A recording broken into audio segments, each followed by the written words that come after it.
Hey everyone, we'll be starting in about 2 minutes or so. Keep enjoying some King Gizzard and the Lizard Wizard from their Chicago 24 marathon set. This is Sad Pilot.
The fact I wasn't at this show makes me sad. But in any way, hey everyone, I'm Nate. And thanks for joining me today on the stream. We're going to be flying from LA to Seattle today in XP12 with the Zebo mod 737-800. And we'll do this in honor of the two West Coast baseball teams really putting the heat on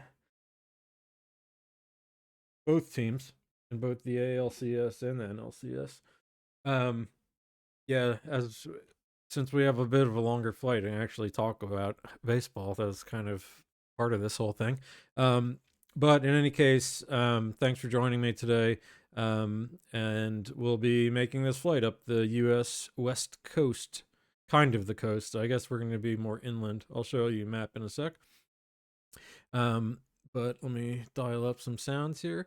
And yeah, so I'm just a hobbyist, enthusiast flight simmer, and I am calling these my VATSIM Accountability streams because they are familiarizing me with the aircraft so that I can get on VATSIM, which is a global ATC network where other nerds and even professionals man ATC around the world and fly. And right now we can look, and I'll show you a little later, there's thousands of people, or at least thousands of people, depending, flying around. And so I'm basically practicing an X-plane because I've just gotten it recently and getting a feel for how it works and how the aircraft feels. And I'm going to go ahead and set up the aircraft here. And like I said, this is sort of a little training stream for myself. I like to go back and record and watch them and see how I messed up. So the last 3 streams that I published were great because I found so many things I've been doing wrong, and then I even repeated some mistakes. I can show you my little list that I keep. I also keep one on my phone. There's now 2 flights in a row that my sensitive button on my Bravo throttle quadrant, the toga activated right as I was landing, and I freaked out. And so anyway, you can see many things for me to fix.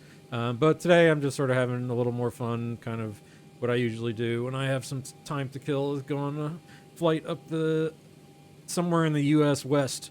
I love the desert. I love the West Coast too. So we're gonna, I guess, pretend we're a wealthy Dodger fan who has the night off, so is flying up to Seattle to catch the Seattle and the Blue Jays, the Mariners and the Blue Jays play later, which that could be a foregone conclusion too. But we'll talk more about baseball later. In any case, here's our flight plan, just so you can get a quick look at it. The OFP. We are at Kilo Lima Alpha X-ray,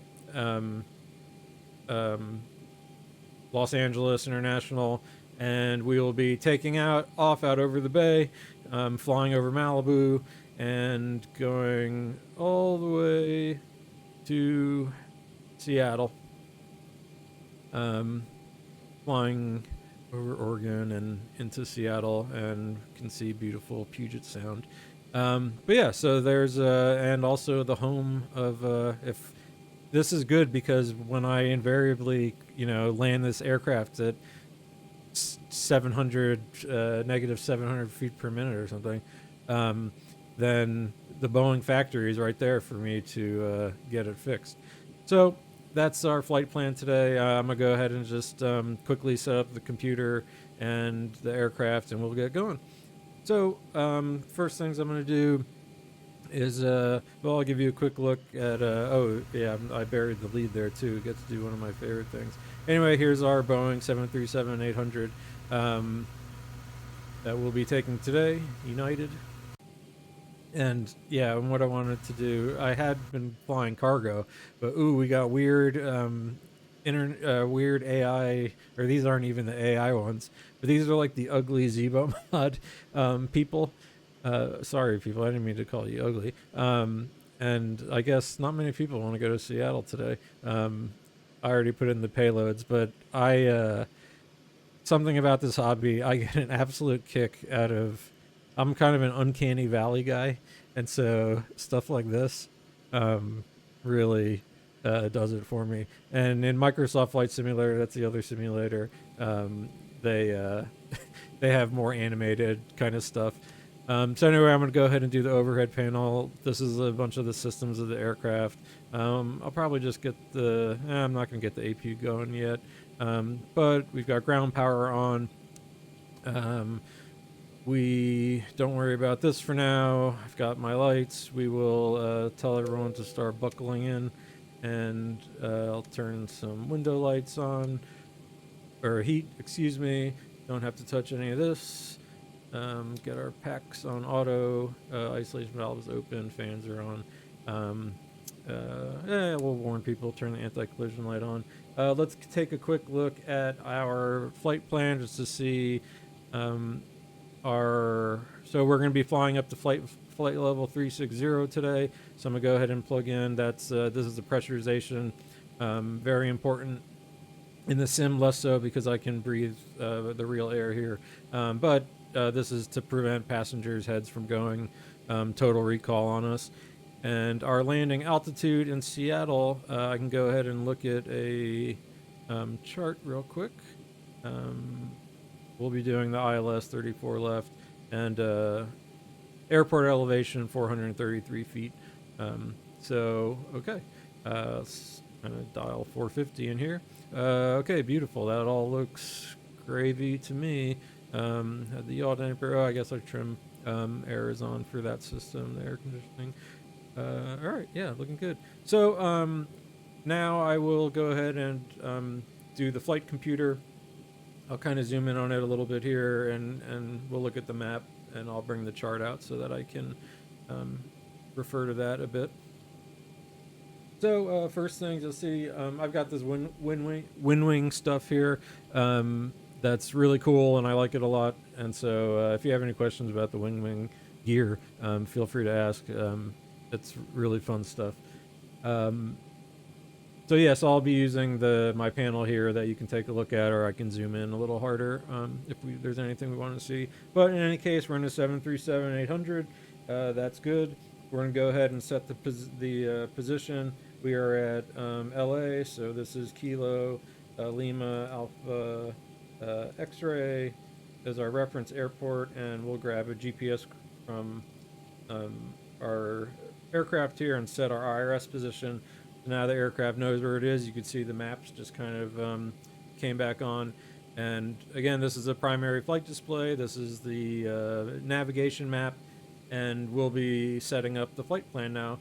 And for that, I like to go into plan mode and kind of zoom out a little bit. And we will, we can do a little light test. Oh, everything looks fun. Whenever I bother pilots before we take off, I stick my head in and say, light test. And yeah, if you get the light test. But not, I try and be nice about this stuff. So okay, let's set up the flight computer. First things first, I'm going to set up our routing. Again, from the scratch pad here, I'm going to copy in. We're at Los Angeles. We're going to be going to Seattle, which is Kilo, Sierra, Echo, Alpha. There's our destination. Flight number, we are United today. UA Uniform Alpha Lima is United, and we will be 462 November, and put that in. There we go. Now I'll set our departures and arrivals. So for departure out of LA, according to our charts, take a quick look. We are going to be doing the runway 24 right and doing this Lady J standard instrument departure. And what that is most airports have kind of a standard routing for aircraft as they're flying out and going on their way. So we will be programming this in. There's various restrictions that we'll have to meet as we go, but for this aircraft, it should be no problem to do that kind of stuff. I'm gonna do a quick read here. We'll be taking off 24 right today, so we've got a little bit of a long taxi. So I'm just familiarizing myself. We can call this our departure briefing. So I'm going to be climbing to 640 feet, and then okay, taking a quick look. Direct to Fabra, at or below 3,000. Track to any 5,000. Okay, and our top altitude is 8,000. I'm gonna go ahead and plug that in right here on our MCP, or the wind wing. Forget what they call this thing. It's the they have sort of some generic names for this stuff. I think it's like the HAP 3 maybe. So anyway, from Lady J, maintain 8,000. So we'll go with that, and we'll kind of pretend we're getting some clearance here. So as we said, we're doing 24. Oh, did I say 24 right or left? Yeah, right. I was doing okay. So yeah, runway 24 right is stage. Runway 24 right, there it is, and we're doing that Lady J4 departure. So we'll click that. It says we're doing the Castro transition. So we'll select that on these charts. Essentially, once you get out of the main area here, these waypoints further on are transitions into the rest of your flight plan. So I will go ahead and press the route button. That brings us back here, and I will activate that and execute. And now on our map display, we will see some flight paths start coming in. And so that's what we'll be following on our way out of LA and up toward beautiful Seattle. And it's a very nice day out here.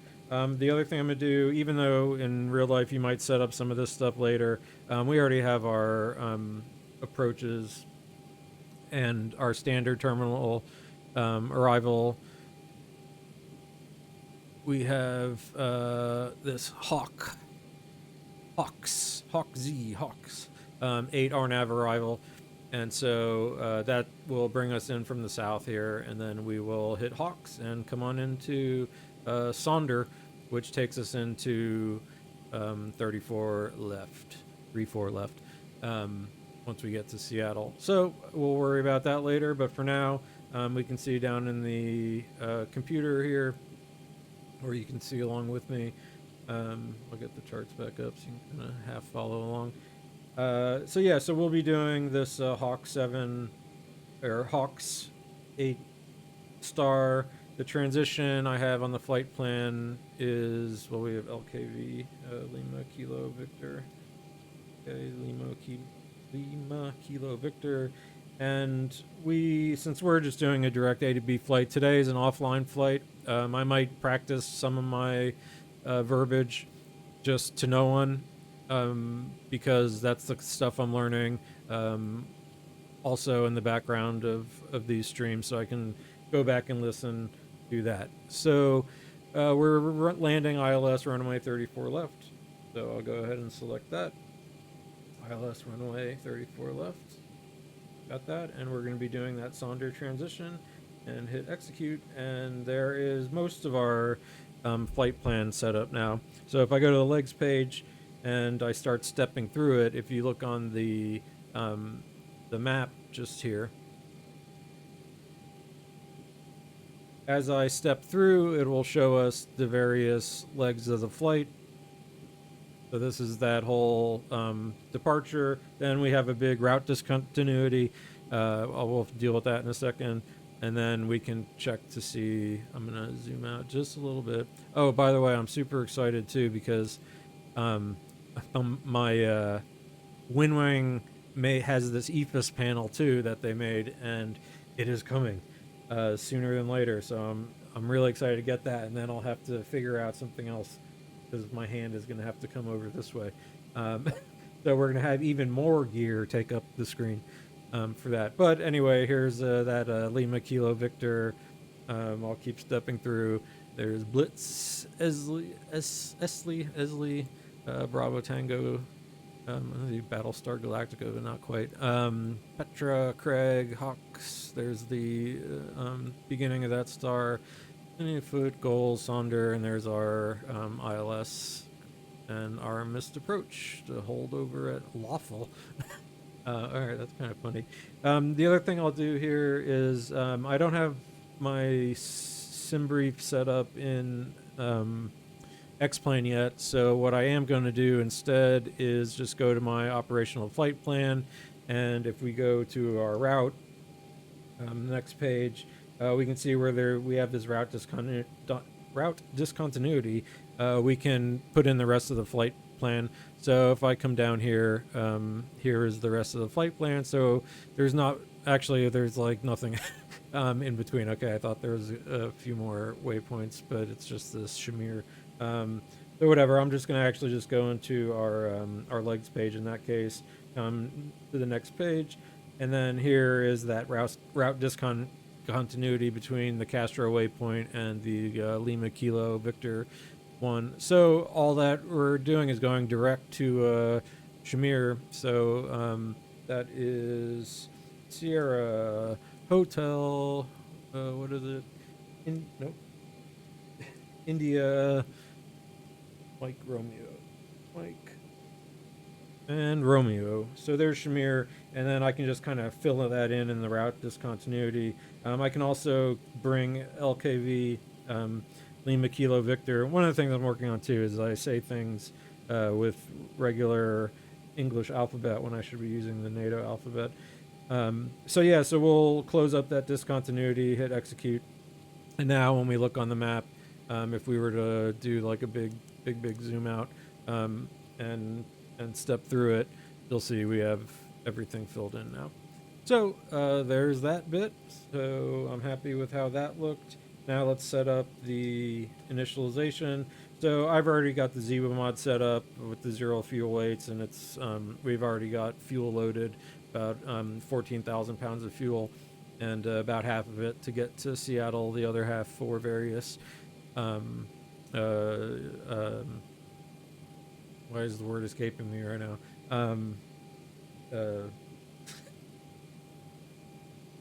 Diversions, excuse me. So I'll check our reserves, our reserve fuel quickly here also in the chart. We don't need to see the chart anymore. So our reserve fuel is 5.3. Okay, so 5,300 pounds, 5.3. There's our reserves. The cost index today, it's a little high, 49. That's essentially, kind of think about that as how aggressively the aircraft's going to use its fuel. And we said our flight level today is 360.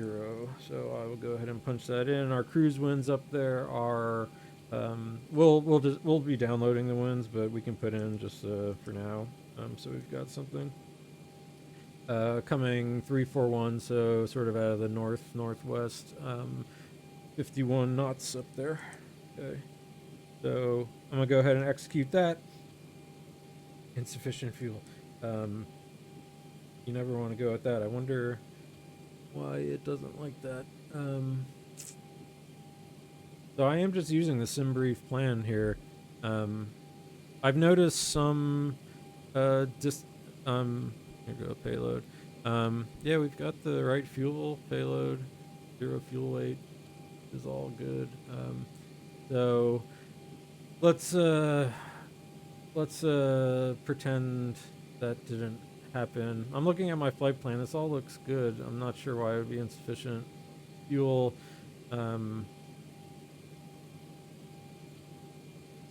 Looking.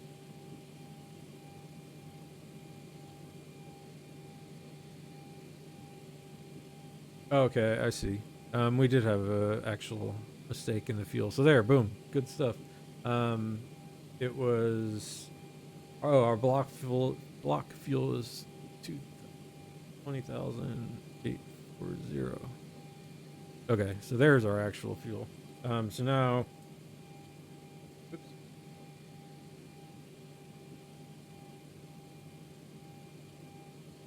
Let's check the fuel down here. Okay. All right, it's sort of updating some stuff now that I just got us some more fuel. Okay, so now that's okay. The reserve is set. We will do a performance takeoff calculation. The Zebo mod has one in here, but it doesn't actually work takeoff. So we can punch it in, but we can't say anything yet about it. We can't, press enter. But the sim brief does have a runway analysis and takeoff information, so I'll be using that. Today it wants us an assumed temperature.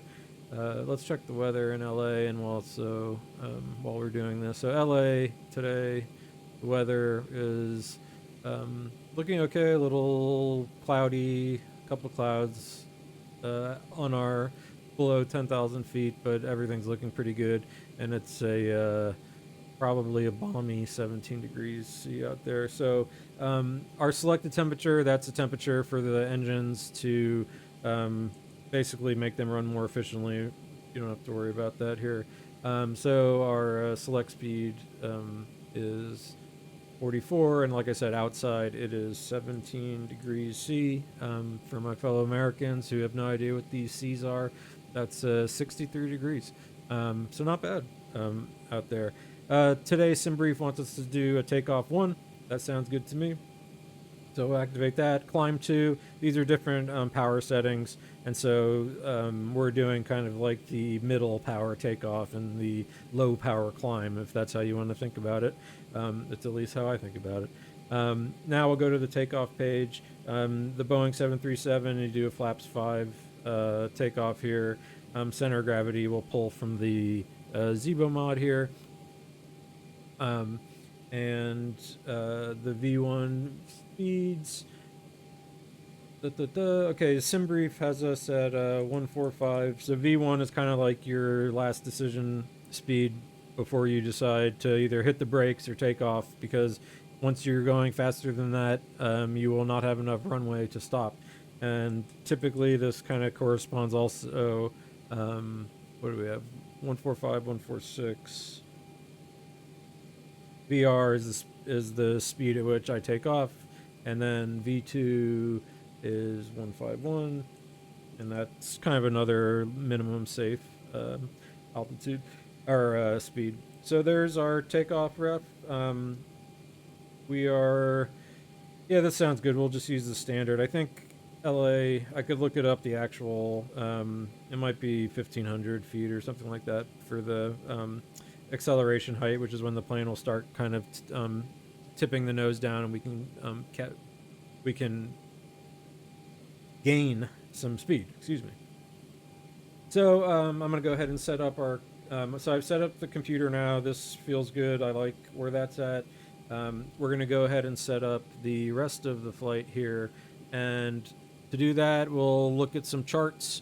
So we'll be taking runway 24 right. That's 251 course.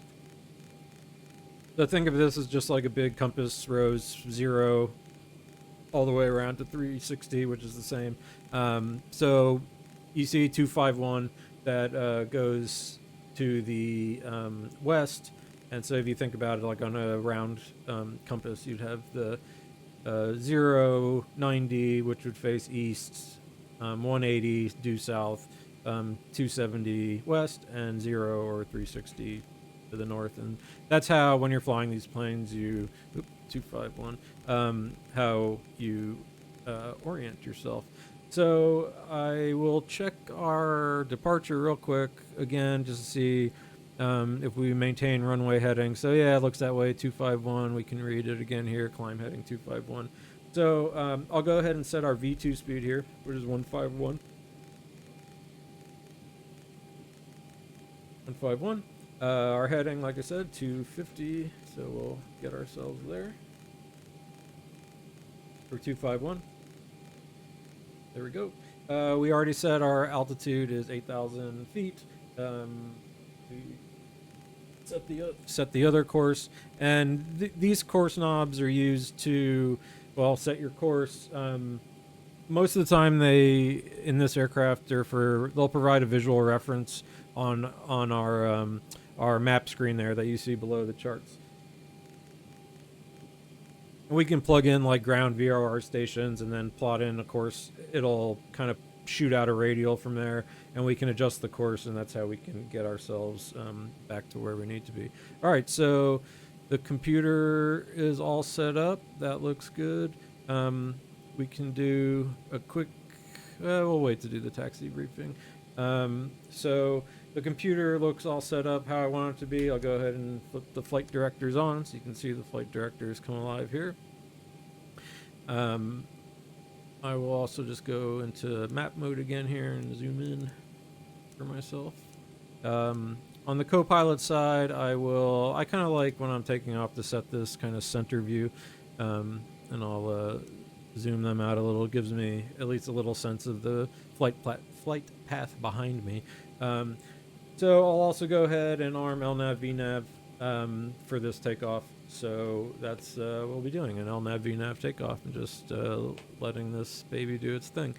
So the other thing we will do is I'll also set the co-pilot. I like them on the legs page here. Yeah, so everything else is good. If this was real life, I would kind of look at the chart and dial into Los Angeles clearance, and I would say something like, Los Angeles clearance, hello, this is United 462 November requesting IFR clearance to Seattle. And they'd get back to me, and they'd say something like, United 462 November cleared to destination, expect runway 24 right with the late EJ4 departure, climb and maintain 8,000 feet, squawk 200 or 2,000, and inform. They'll also give me the altimeters, QNH 30.04, and I would have called in. I don't have any ATIS information, but I would have told them what information I had. It's kind of like, as the airport updates, it gives little coded updates that you would inform so they'd say, hotel current or something. So what I'm doing now is setting a very important thing, set the barometric pressure 30.04 inches mercury. And you know how barometric pressure works, big column of air. So all aircraft, when they're taking off from a local destination, use a local QNH. And then once you get in the U.S. at least above 18,000 feet, you go to what's known as standard.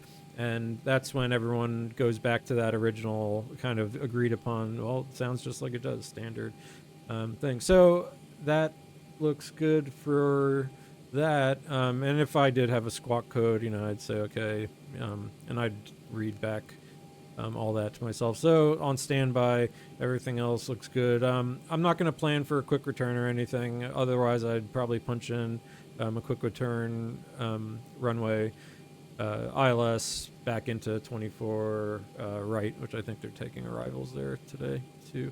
I could also be a good boy here and on my departures arrivals. Where's my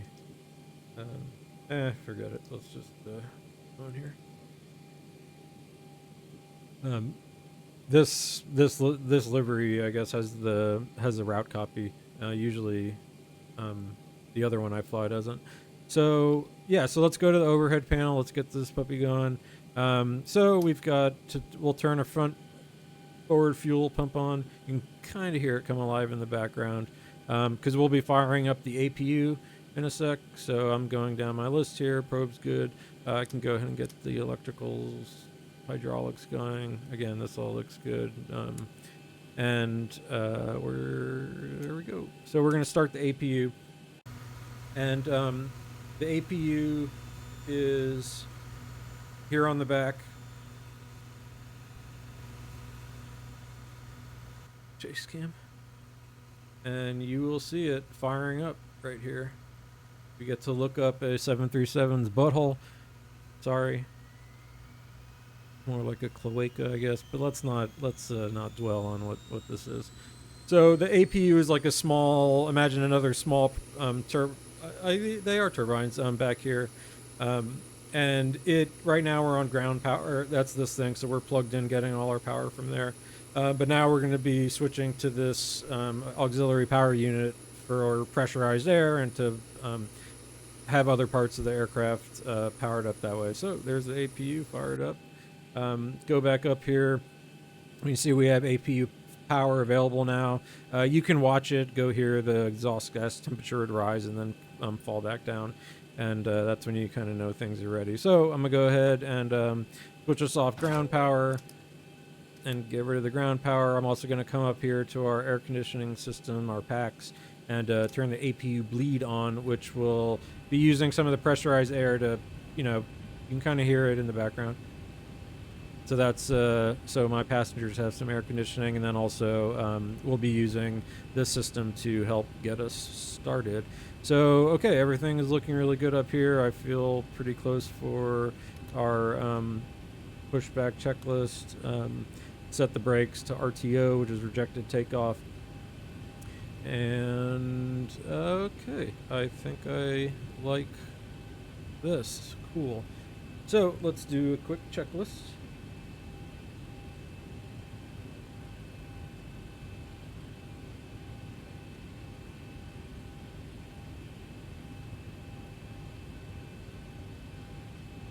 Okay, I did some of the other stuff. Oxygen is tested down here. This is the good stuff.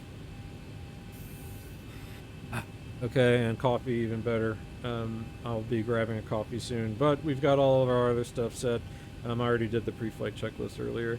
So the before start checklist. Oh, I always forget this one. I guess my head is in the pre 2001 still. But I have not locked the door for the airplane, so all those weird people could come in here. Oops.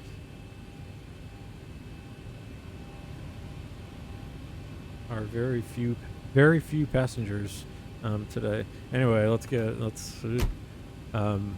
watch out for them. Then you come down here and we can deny and no more. All right. So, okay, now we'll do the checklist since that's the first one. So before start, flight deck door closed and locked, fuel we checked, and I did not fire up all the pumps yet. I was waiting for pushback.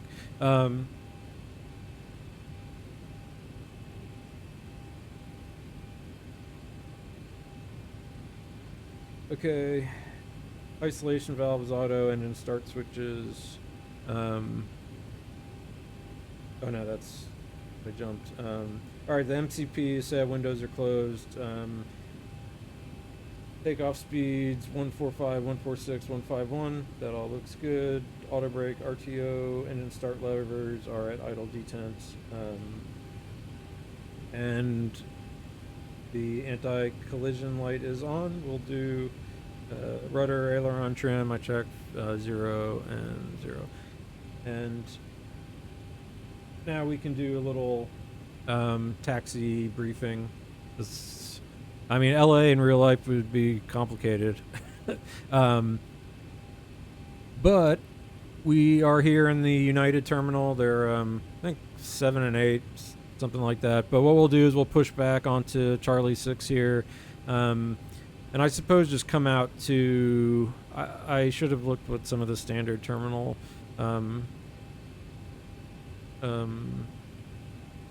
let's see, what do they usually cross there, and then they have people come in that way. Well, I'll just go ahead and come out on. We'll just take Charlie to. I guess Charlie, Lima to Echo, and cross Romeo, and line up or hold short at least on 2-4 right. So okay, that sounds pretty transparent. So that's what we will be doing. So, let's get ready to start the aircraft. So I will, for today, we need to do some pushback stuff. So let me go here, ground services, GPU disconnect, we can remove the chocks, got our parking brake on, and we'll use better pushback and pre-plan our pushback. So we will push onto Charlie 6 here.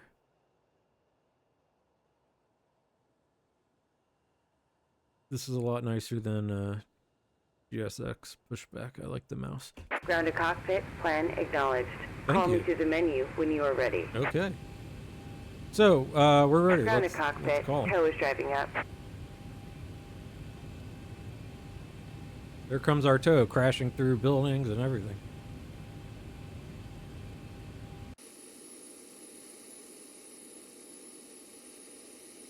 For some reason, so this is X-Plane. It has, just like Microsoft Flight Simulator, don't worry about the this beamer parked under us. They just populate things. I mean, look at this. So that kills some of the immersion in these flight sims, but for the most part, these are some of the things you deal with in the flight sim. But in any case, we've got our tow coming in, and that should get hooked up in a second. Okay, all doors and hatches are closed. Ready to connect. Alright, so they are going to be connecting now. Everything else looking good. We'll wait for their call.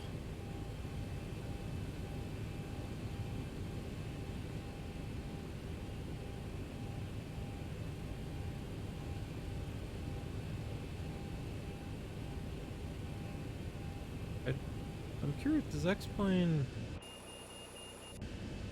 Here, you know what? I think wing view will be better for that. You can see there. So connected and bypass pin inserted. Release parking brake. Okay, so well, once we release the parking brake, they'll start pushing us back, and then we can get the engines going. So, releasing parking brake. Starting pushback, and you may start engines. All right, thanks. So I'm gonna go up here, turn the packs off. That kind of gets us some of the air for turning the engines. So if we went and looked at, oh, see there again, just ruining all our immersion. So yeah, we'll be starting up engine 2 here. So I come up here. It is ground, and we will look down here, and what happens is in these turbine engines, they're like 2 stages. You want to think about it, N2 is the first stage of the blade spinning, and that's once it gets up to about 23%. Here comes the fuels here. All right, so fuel comes in, fuel is getting introduced, a bunch of science happens, hot and pressure, you know what that does, and so you can watch now the EGT, that's the exhaust gas temperature rise. N1 is starting to spool up, and N2 continues to rise. You'd monitor stuff like your fuel pressure, oil temperatures, etc. as well. So you heard that click, that was this switch coming back. So I'll go ahead and start the engine 1. And when I start this one up, we'll go to the outside view, get some of the sounds, see how loud it is. All right, so there's N2 starting to spool up.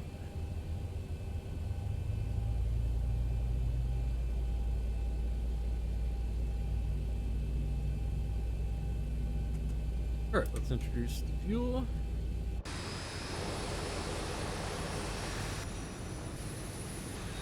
Operation complete. Go ahead and set the parking brake.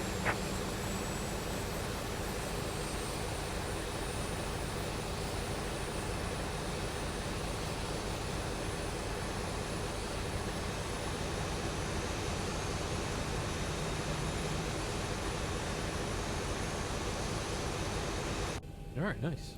Okay. All right, parking brake set, person. Disconnecting tow. Stand by. Standing by.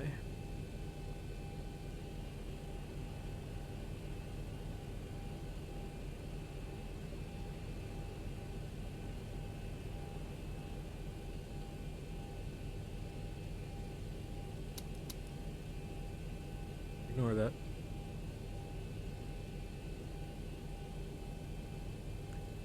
I do such short flights that I almost never have fuel in the middle center tanks. Okay, there's our, and we gave our hand signals. Yeah. All right, we'll do kind of some after start flows here. Let's say we have hydraulic clearance we've gotten. So I'm gonna go ahead and set the trim. The trim here says 6, so go ahead and set that. You can see the takeoff trim here. Oop, a little past 6. That looks good. Go ahead. Is disconnected and bypass pin has been removed. Hand signal on the right. We'll see you next time and have a safe flight. Thanks, bye. So that we will set the trim, flaps. I'll go up here and now we can switch off the APU or switch over from the APU to the actual engines themselves and let them do all the work. So we'll come down here, set PAX to auto, isolation valve auto, get the APU bleed off, and set our start switches to continuous, and then turn the APU off. And let's flip some lights on here. Strobe steady. Don't need any of the other lights now. So okay, overhead panels looking good. We are ready to rock. All right, so I'll do a flight control test. I'll come down here, system page. Let's make sure my so I've got the Thrustmaster Boeing TCA Boeing yoke, which I think is sort of the best of the the non-force feedback toy ones, if you will. Okay, so that's full left, full right, up, down. I have the head shake app on X-Plane, so you're gonna see me kind of wobble around a little when I adjust the flaps. Okay, or excuse me, the rudders. So that all looks good. That is. So we can do our before taxi checklist. Let's see if I forgot anything. The before taxi generators are on. Probe heat is on auto. Anti-ice won't be needed today. Isolation valve is auto. Engine start switches continuous. Recall is checked. Okay. Recall checked. Auto brake is RTO. Engine start levers are at idle detent. I see them here that way. Flight controls are checked. Ground equipment is as clear as it gets in a flight sim. We can drive all over them. Maybe someday a flight sim will have collision detection for all the ground and even other planes you can clip through. So, okay, so we did it. We set up the aircraft. We'll get going here. So I'm going to get rid of the parking brakes and speed up a little bit. And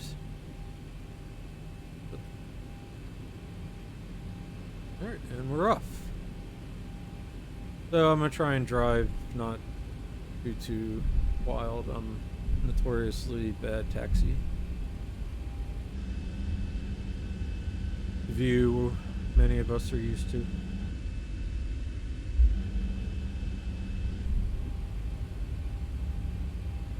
Alright, so we're taking Charlie for, that's the whole thing. In LA, I don't know if I would go to Bravo, which is the next one over, but or the next one past here, but I don't know if that would be used as a, I mean, I guess you don't normally taxi on an apron. Because would this be where all these guys are pushing back, or do they push back somewhere else?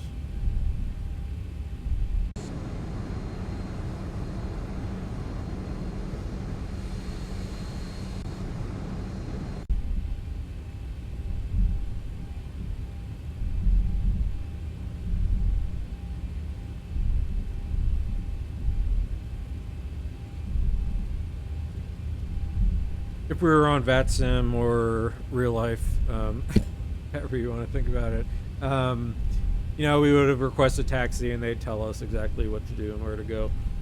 So they'd read off all this, say, take Charlie to Lima, Echo, etc., etc. I'm speeding already.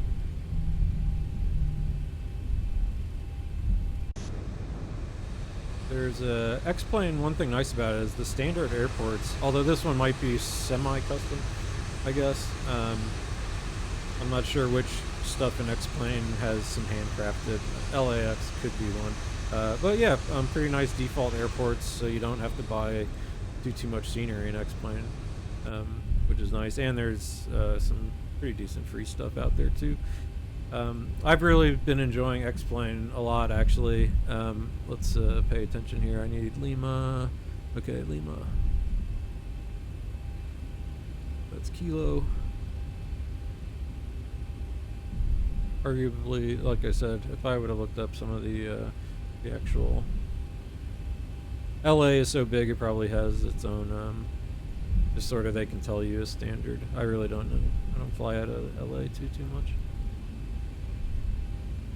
No offense to LA. I have actually, even though I love, I've traveled a lot around the United States, and I have actually not been to Southern California somehow. The rest of California and the rest of the West Coast, yes. You know, the Pacific Northwest, where we're heading, is beautiful. Seattle is a really, really cool place. I want to go to a baseball game there someday. And I guess I'd go to Dodger Stadium baseball game, but man, in San Francisco, which unfortunately we're not flying over San Francisco today, but Oracle Park, whatever they name it now, that is such a nice stadium. It's just beautiful sitting there out on the bay. My wife and I went to a game the last time we were in San Francisco, and it was a packed house, and it was an absolute blast. We root for the home team. I'm not a Giants fan or anything. I'm a Tampa Bay Rays fan because I spent a lot of my formative years in Tampa going to baseball games by myself at the Tropicana Field, which, since I grew up in Florida, actually, the Trop, even though it is, and I'm not going to make any apologies, it is a complete dump. But it's my dump.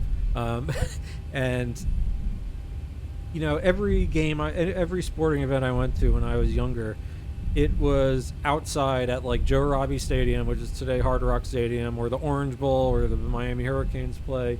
I come from a family of sports addicted people. And so, and even for the Heat, although the Heat, so that was, I was going to say, they're actually inside. But seeing like a large sporting event like baseball inside, that was the first time I had ever like seen a baseball game in the dome and air conditioning. And when I grew up, I was a Marlins fan, which I've recanted, and I've buried any Marlins gear I have in various holes in the ground in Florida. They did not come with me to the Midwest where I am now. But yeah, I was a Marlins fan, and you'd go to games, and you know, down in Miami, this is sort of why when the Rays played at Steinbrenner Field this year, they ended up you know, having this weird schedule because the rainouts. And so back in my day, I'm older, and when they were still playing at Joe Robbie or Hard Rock, Dolphin Stadium, the many names it's gone through, they you know, you get rainouts all the time. And also, that wasn't a baseball stadium, it was a converted football, and so it was very uncomfortable. Basically every game you went to, you'd come out of it with your neck hurting because you're looking slightly to the left or something the whole game, no matter where you sit. So okay, we're coming up to Romeo here. Does that go across? No. What is that? A do not enter. Let's hold short here, see what's going on.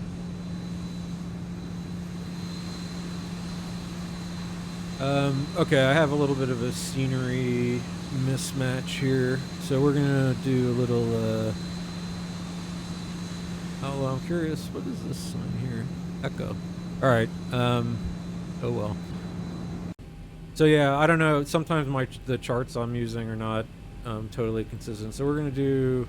I can't make that echo there, but we'll do the non-standard here. So we're crossing a runway. So typically, when you cross the runway, you turn on stuff like your strobes. If I can find the click spot for them. Nope. I turn our logo light on. Here we go. So, hell is even interesting. I see Romeo. All right. Cam. So we're gonna cross this runway here. Let's slow down. We're not crossing, going on it, but crossing it this direction.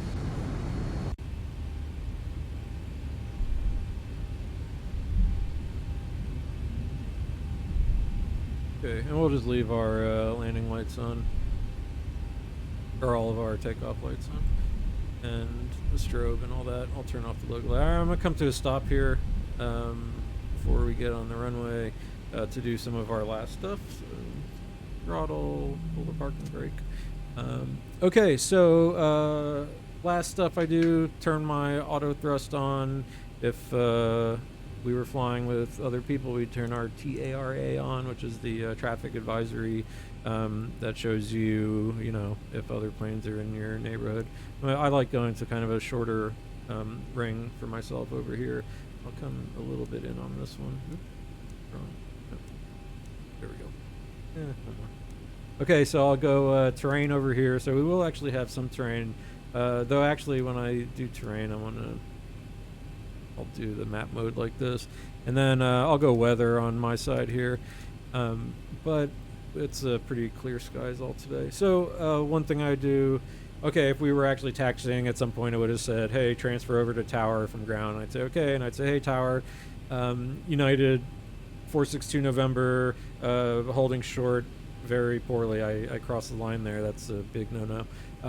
Holding short, runway 24 right, and they would tell me, okay, go ahead, line up and wait, and they'd give us a clearance. So I did that stuff. I can go ahead and do our before takeoff checklist. Flaps are set at 5 and 3. Stabilizer trim is 6. Yeah. Okay. Before takeoff checklist complete. They'd say something like, hey, line up and wait. So let's go ahead and do that.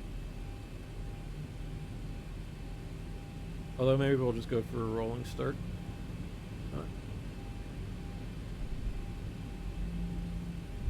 Alright, so check our approach sector. No one's landing because there's no one here. But yeah, there's our runway. 24 right.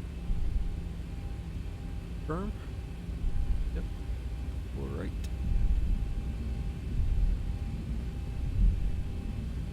Quick config test. Yep, good. No beeps.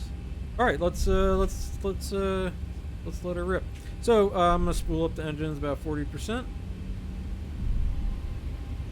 and then I will press toga button and press so. All right, so we've got N1 toga, and you'll hear some call-outs from the virtual pilot. Oh yeah, so by the way, there's a little bit of wind. They would have told us that too. Check. All right, thrust hold. They would have told us the wind. There's a little bit of wind coming from the from our right. Not much though.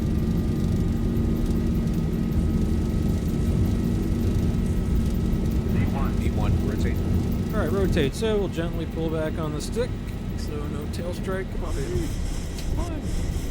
Positive rate. All right, positive rate. Gear up.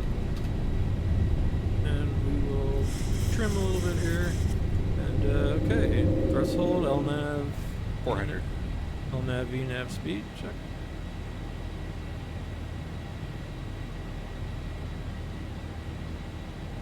Alright, so we need to be... 1,000. Alright, check. Need to be below 3,000 at this first waypoint. Looks like you should be okay. We can start, as we start leveling off here, now I'm going to go to flaps 1. And nose down just a little bit.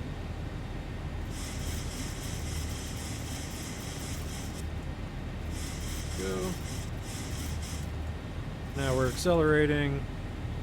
And as we get to the up speed, nose down a little. Nose down, come on.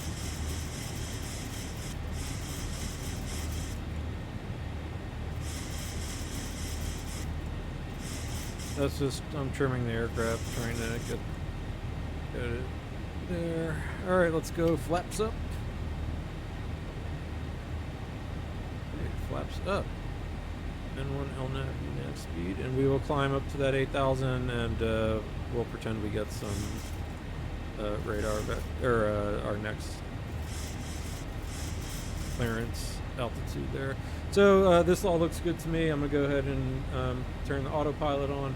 So we are N1 LNAV VNAV speed, and autopilot is on. That's this command bit here, and now we are on autopilot.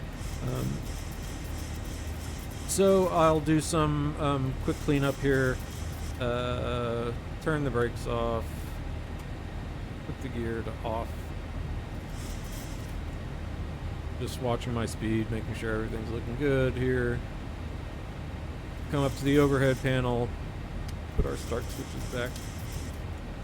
And yeah, I wish logo light was off to the side somewhere here. You know, give me the probe, or give me the stuff I use in right behind my hand here. Although, in fairness, the co-pilot, I guess, is the one who has to deal with all the lights. So, sorry, first officers, I didn't mean to insult you. So, yeah, let's take a look outside here. There's LAX.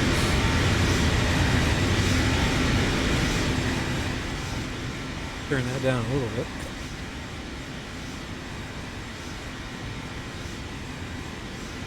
Yeah, so there's the bay heading toward Malibu that way. San Diego is just over around here somewhere. San Diego is a cool spot to fly into.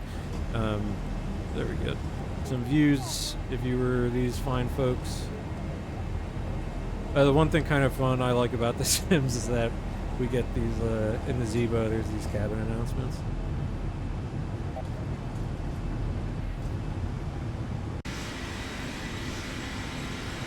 Yeah, so there we are. We are climbing.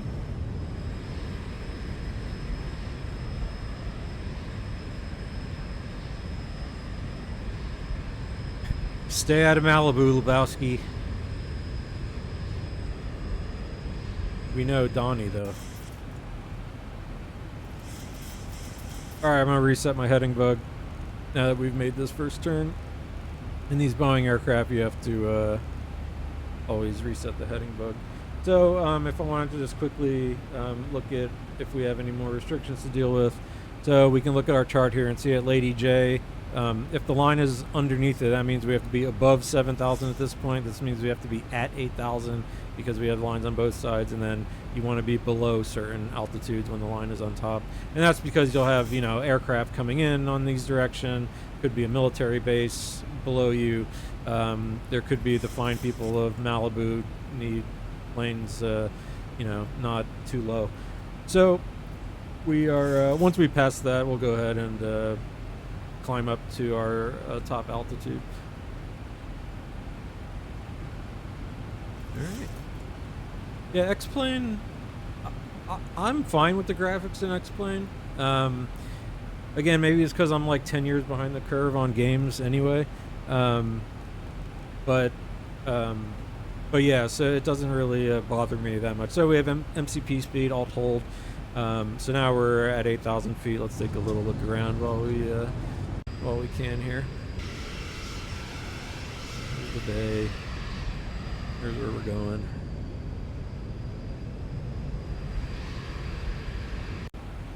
Okay, let's go ahead and continue our climb. So if I go to the legs page, I didn't show you this before. If you want to check out over here, um, you know, it has calculated now all of our appropriate speeds and altitudes, and it's adjusting because I'm sitting here at 8,000 feet. But let's say we would get the call from ATC, United, and I would have had to do a couple other little switchovers between this. But United, 462 November, climb to flight level 360. So, all right, climbing flight level 360. United 462 November.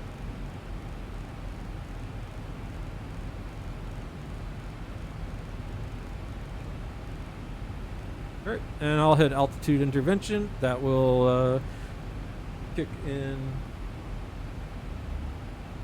Should have. There we go. Did I actually hit vertical speed? I saw the vertical speed indicator go up. Alright, let me write that down when I'm about. Ooh, it didn't start the chrono. Oh well. Alright. I'll be running that back to see nothing there. Alright, so we're climbing.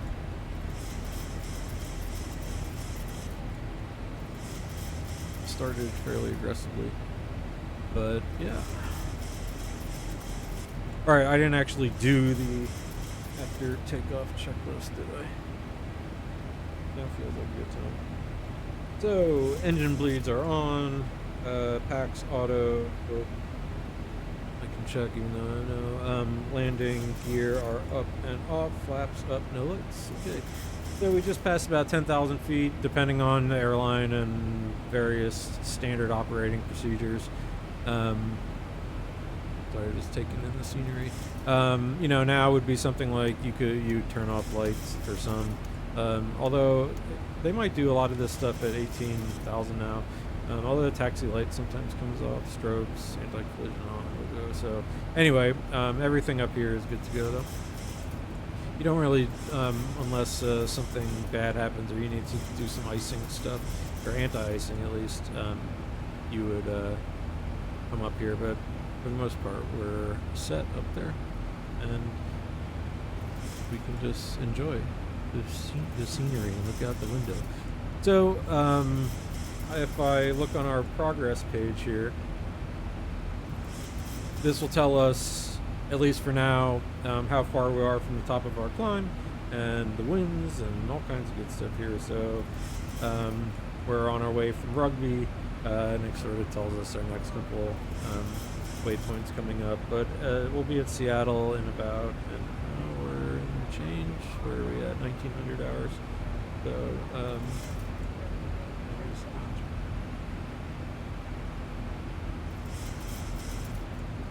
a little longer. I might at some point, let me reset the heading code, do some time dilation and fast forward, because at some point I have to go do real things. So anyway, one thing I wanted to just once again, that I'm Nate, hobbyist flight simmer, and this is one of my, I've been through many hobbies, but I get a lot of enjoyment out of this one. And there it is. I love to fly, I love to travel, and during the pandemic I started playing Flight Simulator to be able to see the Earth from altitude again. There we go. This is a little nicer. I've been flying in the Midwest, so you don't really get much. Even though we are going to end up flying over, not the. Here you can hear the flight attendants stuff go. So during the pandemic, and then what I was doing, like everyone else who gets flight sim, is grabbing a Cessna or even a plane like this, the standard ones that come in with the game itself, and fly around like a crazy person. You just are, you're actively doing the Death Star run in all major cities across the world, which is fun in its own right. But I'm not really sure exactly what got me getting totally into it. Part of it is that I like this stuff. Is just cool. I'm a nerd. I like buttons and switches. As you can see, I've got like the quote unquote real. I have the real simulator buttons and switches out here in the world. I've got my cool Bravo yoke with the replica Boeing 737 flight. What are you actually feeding? The throttles, the flap, the speed brake, and yeah. So, oops, I'm being bad boy. So I got to go to standard. Oops, at 18,000 feet, you set standard 3 times. I have it set in the Zebo mod to do it automatically because I'm flying alone when there should in fact be someone here. But sad, no coffee. So we're still on the climb here, but. Yeah, I wanted to try and learn how to fly these airliners, but even the sort of stripped down ones in Microsoft Flight Sim 2020, they're hard to fly. And let me zoom out a little here. You can see we're going. It's like, how do you fly these without every alarm going off for everything you're doing? And how do I actually set this thing up? Because really these are made to fly. Even though I had the yoke hidden the whole time. Even though we use the main flight yoke here to control the airplane while you're taking off and landing and or other in emergency situations, etc. These aircraft are meant to be, especially at these altitudes. I don't even think you're allowed to hand fly above certain flight levels. So let's reset the heading book. So I just wanted to figure out what all this stuff meant, and just because I was interested. And I started just watching. I'm a big stream person. I abandoned classic TV, and now all I do is watch people play video games on Twitch or watch people do weird stuff on YouTube. Not too weird. I mean, like watchmaking or engineering videos. There's a great one out there with a nuclear, like a camera on a little tiny nuclear power plant reaction at like University of Berkeley or something that they have. Anyway, I like those kind of stuff. I also still watch plenty of TV and sports, which we'll get to in a sec. But yeah, so I don't know. I just ended up coming upon a few flight sim streams that were with real life pilots, which I am not at all. Nor do I have any aspiration to be. I'm an old career man, and the last thing I need is more career. Let me just finish out the one I have. And anyway, this would be horrifying for me, I think, in real life. Just once, and then that's it. Like Nate Fielder, the other Nate, who I feel like I was flight simming before he started his whole adventure. If anyone hasn't seen that show, holy crap! If you're interested in aviation, you should watch it. The Rehearsal season 2 is wild stuff, and I'm just not going to say anything. Just watch it. Like I said, pilot or no, check it out. So yeah, so I started just watching these streams on YouTube, and I found this one great guy, and so that's like one of the inspirations for me is Black Box 711. He's a German Lufthansa pilot. I'm not supposed to know that. He's a pilot for an unknown German, but he's actually retiring this week, I think. And everyone in the community is really happy for him. And so, anyway, through that and probably through Reddit and stuff, I found various flight sim streams and flight sim communities. But I totally got sucked into Black Box 711 stream, and he is a great teacher, great guy, great accent, which I think he'd appreciate me saying because he's an accent guy too.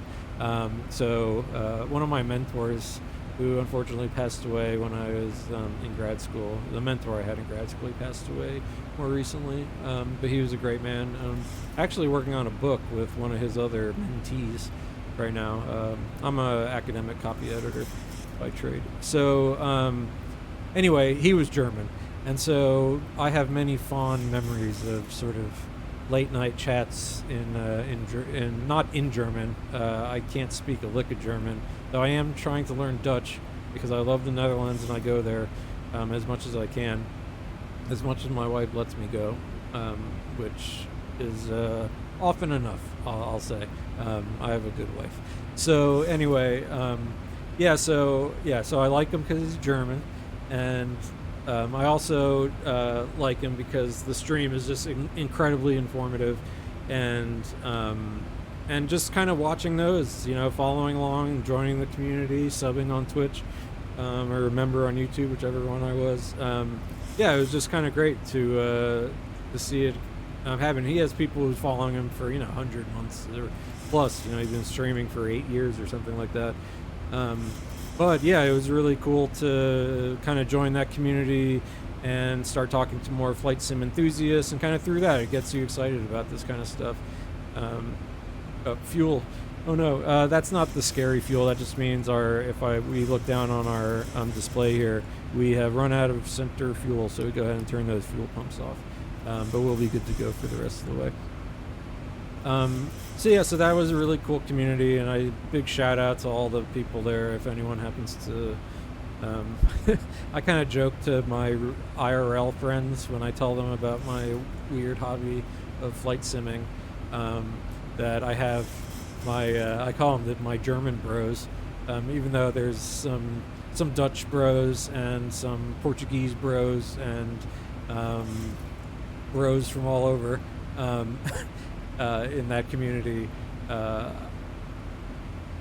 It's been kind of fun getting to know a lot of these guys, and they're so knowledgeable. I mean, some of the people in the channel are incredible, who aren't real life pilots. They know maybe more than some of the real life pilots. But to make a long story short, his streams were absolutely fantastic, and I really enjoyed that community. And in doing that, that really inspired me to want to get on VATSIM, which I've kind of showed a few times, and that's really the whole point of these streams, is that I, instead of flying alone and just talking to myself, which, by the way, I don't mind talking to myself. I'd be doing this anyway, to an extent, even if I wasn't live. But as I said, since I was in academia, I was a teacher, and it helps sometimes to just talk while you're learning something, because if you have to try and explain something, it tends to find its way into the gray matter of the brain that I still have left, which is not much, and that I'm actively destroying. As I age, entropy is a bitch, and so is everything that feels good. So anyway, what I started doing was, I'm bad at video games, first of all, and to the extent that this is a video game, I'm bad at it, but it's also a sim and complicated and real and quote unquote real. We'll broach that subject, but yeah, so I started recording my flights first a while back, months ago, really earlier this year, because I was playing Microsoft 2020. Oops, I'm gonna hit my little camera arm there a lot. Sorry. I was playing Microsoft 2020 a lot, and I just could not get a feel for what the heck I was doing. And if I did stuff wrong, I didn't know what it was, per se. Some alarm bells go off. Like, why did that happen? Or here, it's a great example. When I had leveled off at LNAV VNAV at 8,000 feet, when I dialed up and hit the alt intervention, it looked like it kicked out my VNAV, and I'm not sure why. So that's one of these things where I just would have no idea why, and I still don't right now. But when I go back and watch this stream, I will see kind of what happened, and I can watch my instrument panel a little more, or I can watch it up here. Did I happen to press the wrong thing? What happened? The other day, as a good example of one of these is... all right, thanks. Here, we can't actually go into vertical speed now. We can flatten out for our passengers, and we can release them so they can have their drinks. Seatbelts off. So I went into vertical speed mode where you can sort of tell the aircraft to, either keep climbing or descending at a fixed vertical speed, feet per minute. And in this case, as you're getting up to altitude, you can kind of saunter into vertical speed mode and make it nice and easy on everybody. But then once we get our altiquire, I'll go back into VNAV mode, which is a vertical and also does our vertical navigation and does our speeds. You can see we're going Mach 0.79 here. So I'm going to go back now into VNAV. So FMC speed. FMC speed means the speed that, if we go on our legs page, is sort of listed here in the flight computer. So that's the FMC is the flight management computer speed. LNAV says we're still using lateral navigation to stay on this magenta path, and VNAV path is monitoring. One thing I can show, it's pretty cool. The Zibo mod and probably the PMDG in Microsoft. I wasn't using it, but they have these vertical indicators too. And so vertical path indicator. So that's kind of, you can think the VNAV manages the up and down and the speeds as well. So we'll go back to our map view here. Ooh, let's see what we got. Some cabin announcements.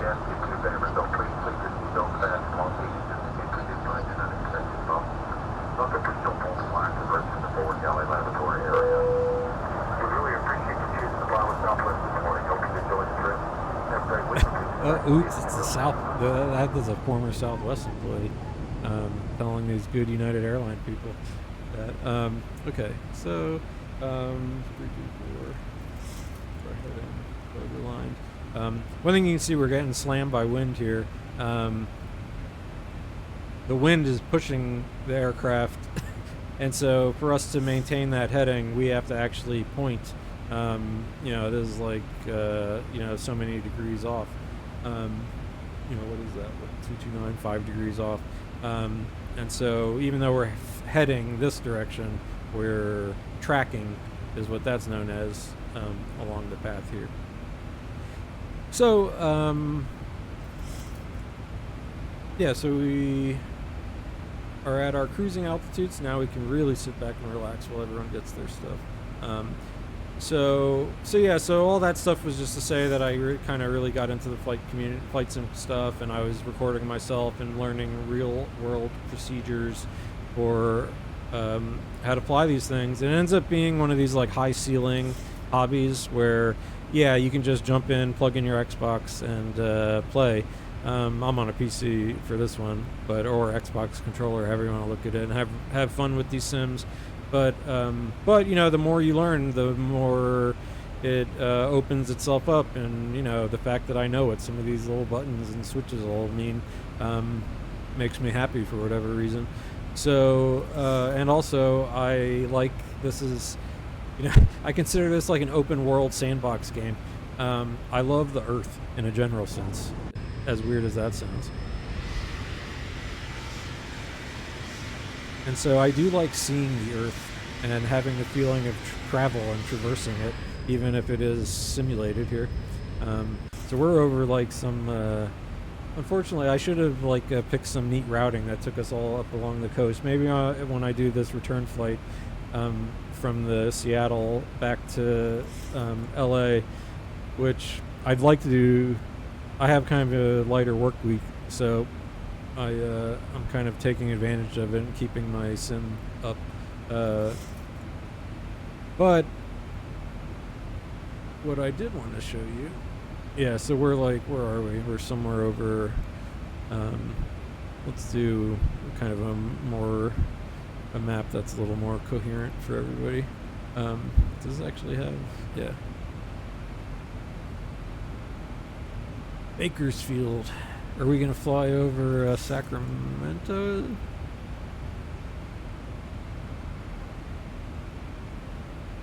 Fresno?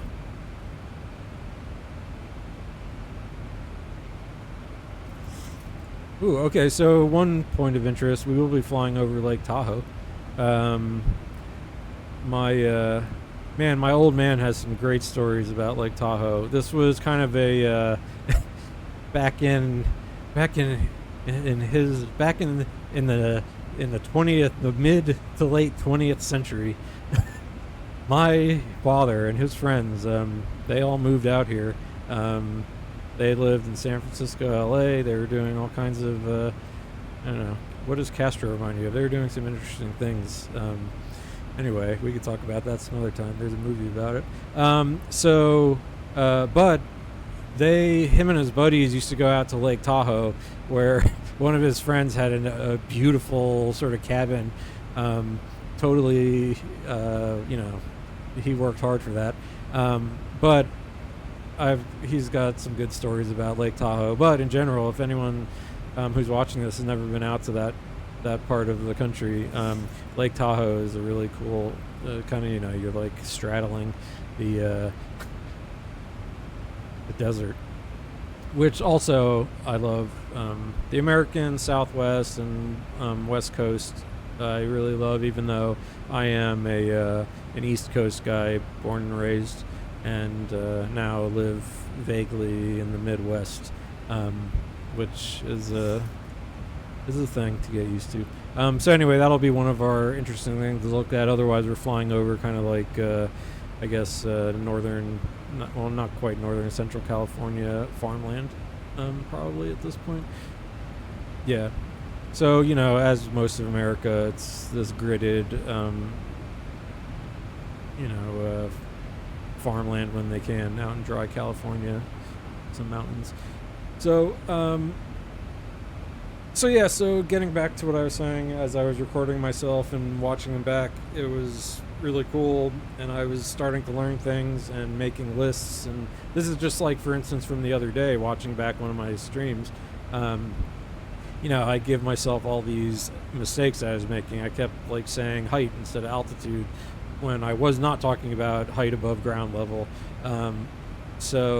Doing things like I wasn't doing some of my call outs or phraseology, like blah, blah, blah. Some of this is a little like ticky-tacky, as we would say.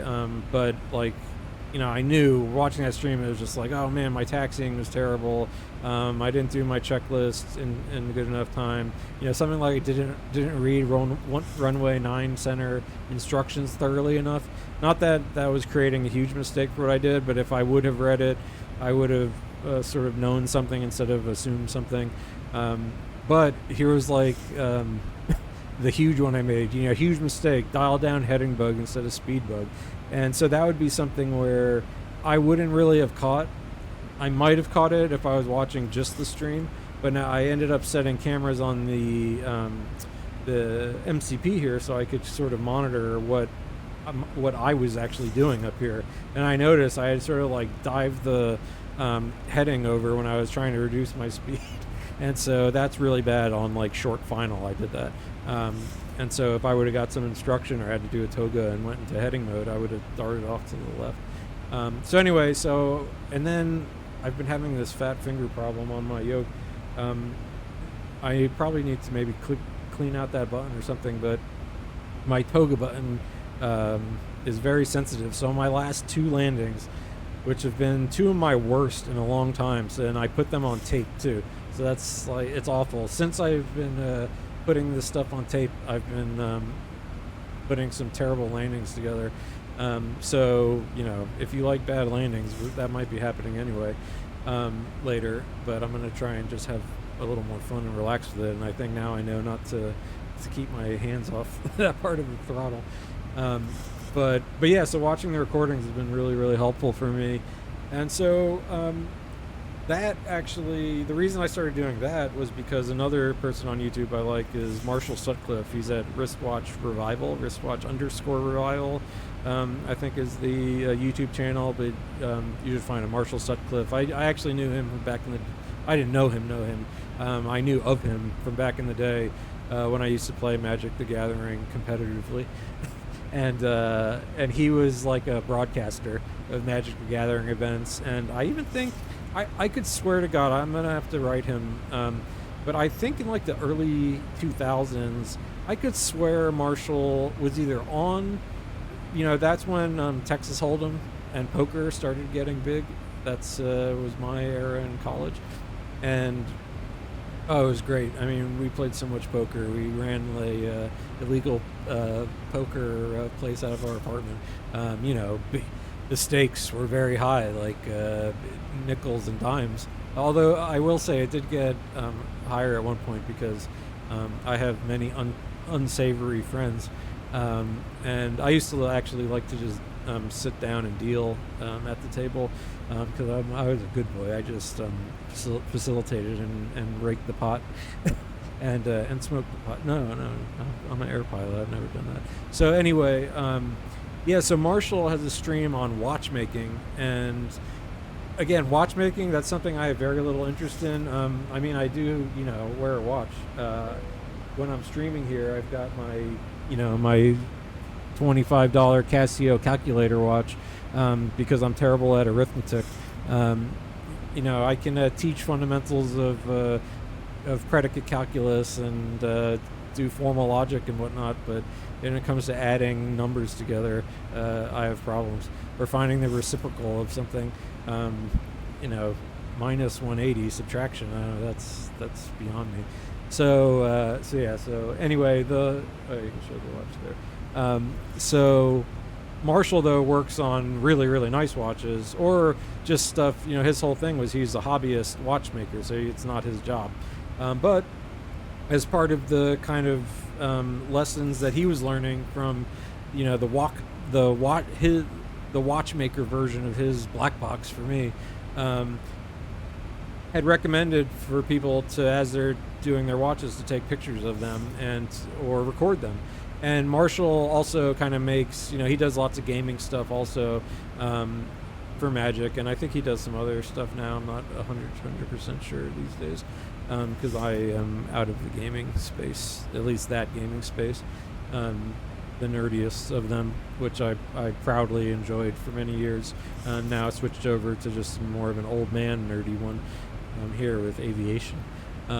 But yeah, so Marshall was told to take pictures or record, and since he does all this other content creation, he had his nice cameras around, and he just decided, hey, you know what? And look, he's a creative guy. He's got an eye for this stuff. His streams are absolutely fantastic. They're beautifully made, beautifully produced, beautifully filmed. His voiceovers are great. I know he kind of joked one day. People say, "Oh, I like to fall asleep to your streams," and he's like, "Oh, that's the weirdest compliment I ever got." But Marshall, it's a great compliment. It's that we're trying to stay up as much as we can, but the streams are so nice and relaxing to watch that I rest my eyes between streams, and then who knows.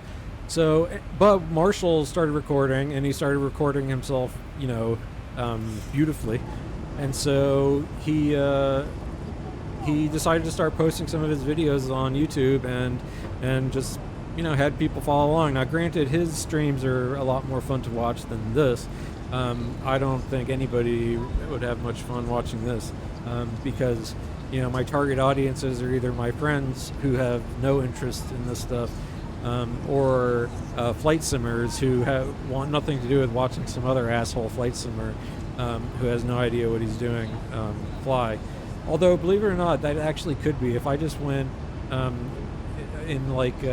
should go around to flight sim discords and spam the channel, because I do so much wrong when I fly that my comments would just blow up, with everything I'm doing wrong, and then that would be offloading some of my work into the world, because I don't even know the mistakes I'm making, where they'd be telling me every single mistake I made, and then I just have my list. So yeah, YouTube trolls, if you're listening, I would very, very, very, very much appreciate you down in the comments section to point out every single thing I did wrong, both in terms of the flying and the streaming. If I say the wrong thing, I notice I say way too much. It's terrible. I did that even when I was teaching, and something I worked on, but I haven't done that teaching in a while, though I do like public speaking, and I haven't gotten to do that in a while either. So this scratches that itch a little bit. But anyway, so for Marshall's stream, I was like, hey, you know what? I'm going to start recording myself too. And kind of in the same way, I was sitting back and thinking, hey, I have like I have so many cameras sitting around because of the pandemic, and at that time I was working for a university, and our offices ended up closing down, and they had to get rid of a bunch of stuff, and so I inherited some things after everyone picked through. Although I might have gotten first dibs, I cannot either confirm nor deny. But yeah, so I had kind of some cameras lying around, and this has been a really fun part of the whole experience. Is these inexpensive peripherals? I mean, I say inexpensive. I mean, these are still like you're going to spend a few $100 getting it all set up, but compared to what flight sim gear was like, probably just like 5 or 10 years ago, no way that you could have had this kind of stuff. I'm gonna quickly check my progress page here to make sure. All right, we have still plenty to go till our top of descent point. So yeah, so this gear is really cool, and I was like, hey, let me. I've got lights and all this kind of stuff, so let's do something to play around. So I put this little Nate Flies thing together, and now it's a good resource for me. And who knows, if someone wants to come and say hi, please do so, and you can say hi in the chat, and we can talk about aviation topics, flight sim topics, sports, another one. And so that's what I'm up to these days, is watching way too much sports. Part of what I was going to do on these streams, I might, maybe next season. This is what I'm doing now is part of it, where I'm flying from LA to Seattle. They're the two teams for any of my European bros watching. Yeah, I'm a baseball guy, but right now Toronto is playing Seattle, and in Seattle tonight, and so I decided to fly Toronto-Seattle. That would be a little too long for my tastes. This flight is actually a little too long for my taste. I like block time, so that's your total time from taxi, gate to gate. But I'd rather my block time be like 90 minutes at most. Part of it is that you can get maybe 2 flights in and get to enjoy some of the, take off and land twice, get a couple practice in. But I also just like this too, to get to look around the world a little bit.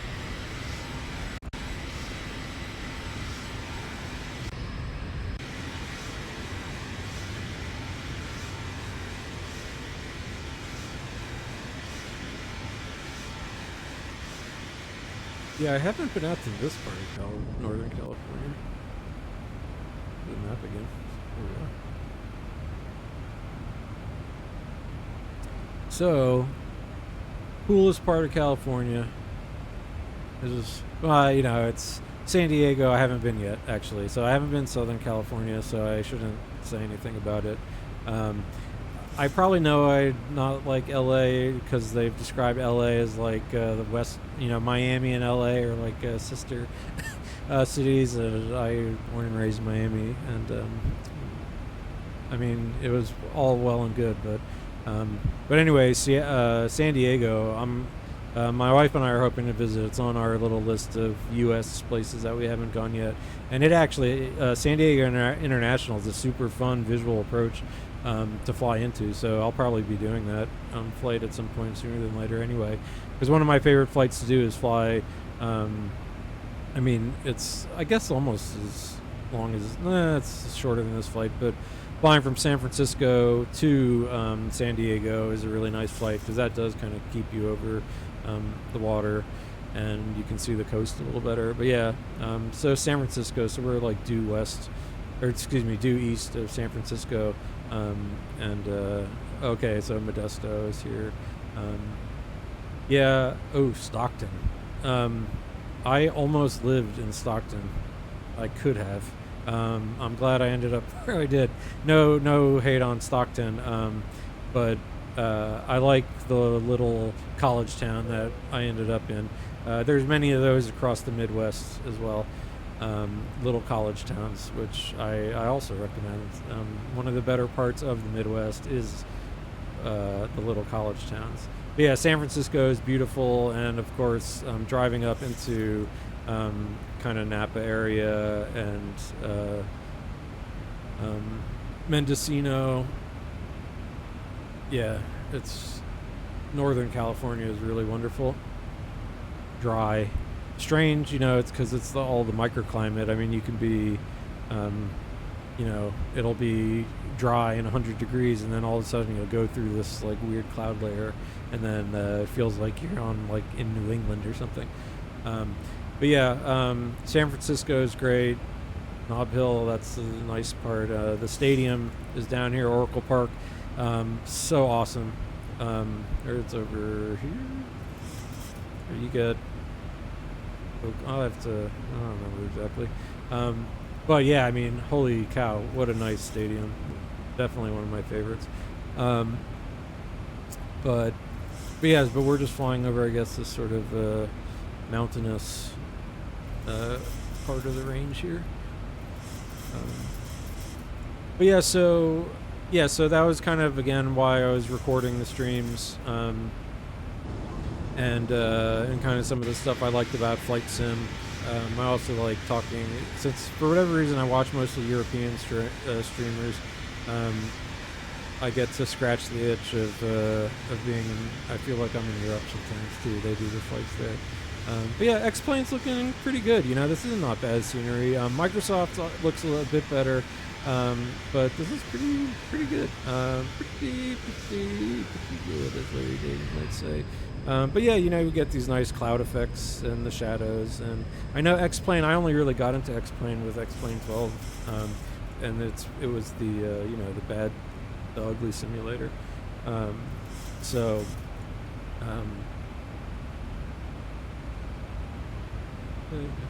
Good. You don't have to do too much during this portion of the flight. I like X-Plane. The one thing I like about it is it feels a little more alive, and so it actually, to me, makes it a better video game. Microsoft is pretty, and it's a really good sim too. Both 20 and 20. Well, 24 is still maturing, let's say. I'll be nice because everyone in flight sim is so hostile. I'll be the nice guy and say they still got a little work to do for Microsoft 2024. But anyway, it looks good. But Microsoft sometimes feels very stiff, and that's why I actually had to start doing this recording stuff, is because I couldn't tell what the hell is going on, and there's no replay feature or anything, where X-Plane does have a replay feature. So not right as I started recording them, but at least more recently, I only got X-Plane maybe a couple months ago. And X-Plane, as you can see, the way we're hitting a little sort of turbulence, just not bad or anything, but X-Plane has a better sense of motion as you get closer to the ground and when you're in the air, but again, it's sort of maybe not always the prettiest, although I am zooming in pretty aggressively there. But yeah, so I'm getting used to X-Plane and enjoying that a bit more these days, and so I'm in the Zebo mod here, which is actually a totally free add-on. If you buy X-Plane, you get like a full, quote-unquote study level simulator, they call these, where, this one I guess doesn't have like all the circuits and circuit breakers modeled and that kind of thing, but it has pretty deep systems. I think it has a whole failure menu. Yeah, that I'm not even going to touch. I'm not close to that yet. Like I said, I don't have enough time and not good at this. I'm good enough at this for that. So watching the videos has been really helpful, and so that's kind of the goal here, and just kind of enjoying my flights. And like I said, I just kind of like when I fly, I'm that weird guy, I guess, who doesn't read or watch. I mean, eventually I'll watch a movie or something, or at least have one going with the earpiece in. But this is my favorite part of flying. I mean, I love just staring out the window. I could do this all day. I recently, earlier this year, went to the Netherlands, and so I got to cross the pond. I love the Netherlands. I try and go there once a year at least. Like I said, if I get permission from all my various authority figures or responsible, I shouldn't say that, the responsible people in my life. Otherwise, I'd probably go there. I bet flights are super cheap right now, actually. It's like $500 round trip sometimes. And I have a friend who lives out there, so I will say hi to him. And I can stay with him, too.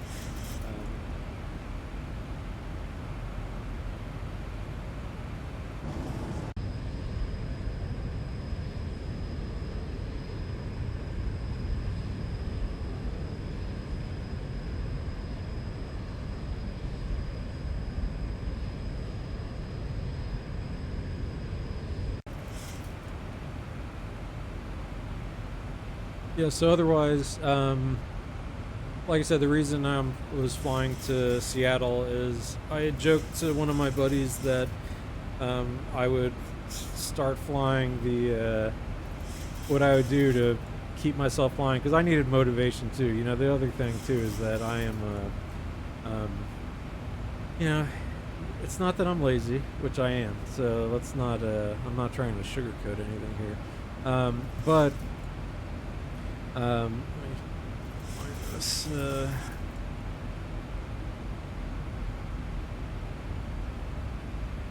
Yeah, there's this video, or this. Check. I don't have any total face reveal, as it were. Yeah. So there's this great video or infographic that I was showing some of my buddies about. All right, so when I get into flight sim, what I'll do. So I'm a Rays fan, and actually the Boeing 757 is my favorite aircraft, and I have that in X-plane.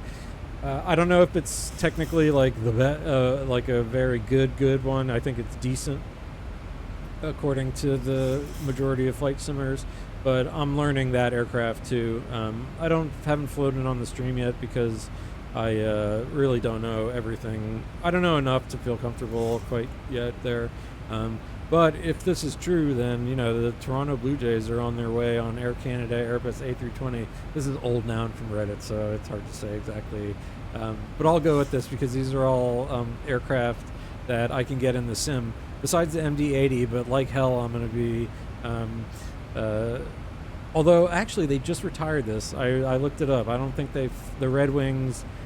It's kind of interesting. The Red Wings, the Tigers, that might be it. They share that aircraft actually. There it is with like the Tigers, both the Red Wings logo. Maybe they've moved up in the world now, or no longer drive a classic car, so to speak. But anyway, the joke between me and my buddies was, okay, so I'm a Tampa Bay Rays guy.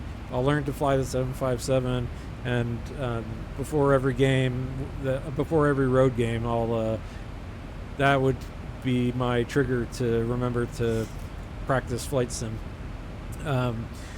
Because that's really the key with this. Is just like anything, it takes practice and to build up some experience to get comfortable in the aircraft. But so the joke was I'd be flying the team plane around, and I'd complain about baseball or what happened with the Rays the night before. But I didn't get my act in gear to be able to do that this year for baseball. So I could do it for football, but I'm in a weird state with football right now. College football is out. That's just a terrible product. I'm happy to anyone, if I had any lurkers around here, or you want to talk about that in the chat. What an awful product that is, college football these days. But bring something up here. Okay. Good. Just checking real world phone. Let's see if anyone actually needs me to do anything today, which so far no, thank God. But yeah, so yeah, I could look up like what the NFL teams fly. But I have no NFL team I want to say is my team right now. I have my favorite team is on timeout right now because they are not performing well, and I won't let them ruin my life. But I'm a huge Rays fan, even though I didn't make the playoffs. I love the Rays, and they are my favorite team to follow, and I will follow them pretty much. I mean, probably as long as I'll try to think. They are getting sold. So here's something. I don't think I need my anti-ice right now. Let me, so I'm in clouds, and it is cold up here. So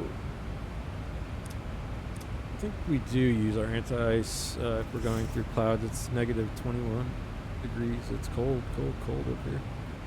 And that also reminds me, one thing I should do is I'm gonna get my. I don't think you can get cruise winds here, but let me get my descent forecast at this point, and that I can upload. But yeah, so no simulating NFL team flights. And baseball season is almost over, so maybe next year I'll do that. So okay, our forecast uplink is ready. Let's go ahead and load those in. And see them. Here come all our winds. So execute that, and that'll help recalculate some stuff on our legs page to make up for the winds. This is kind of a pretty look over all the clouds.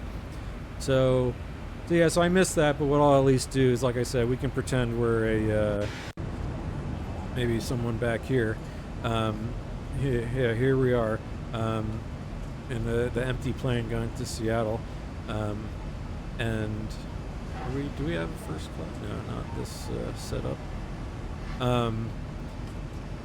Well, actually, I'd be more like this guy, or actually, that's me. 1, 2, 3, 4, 5. So yeah, that's my spot. Let's go over there.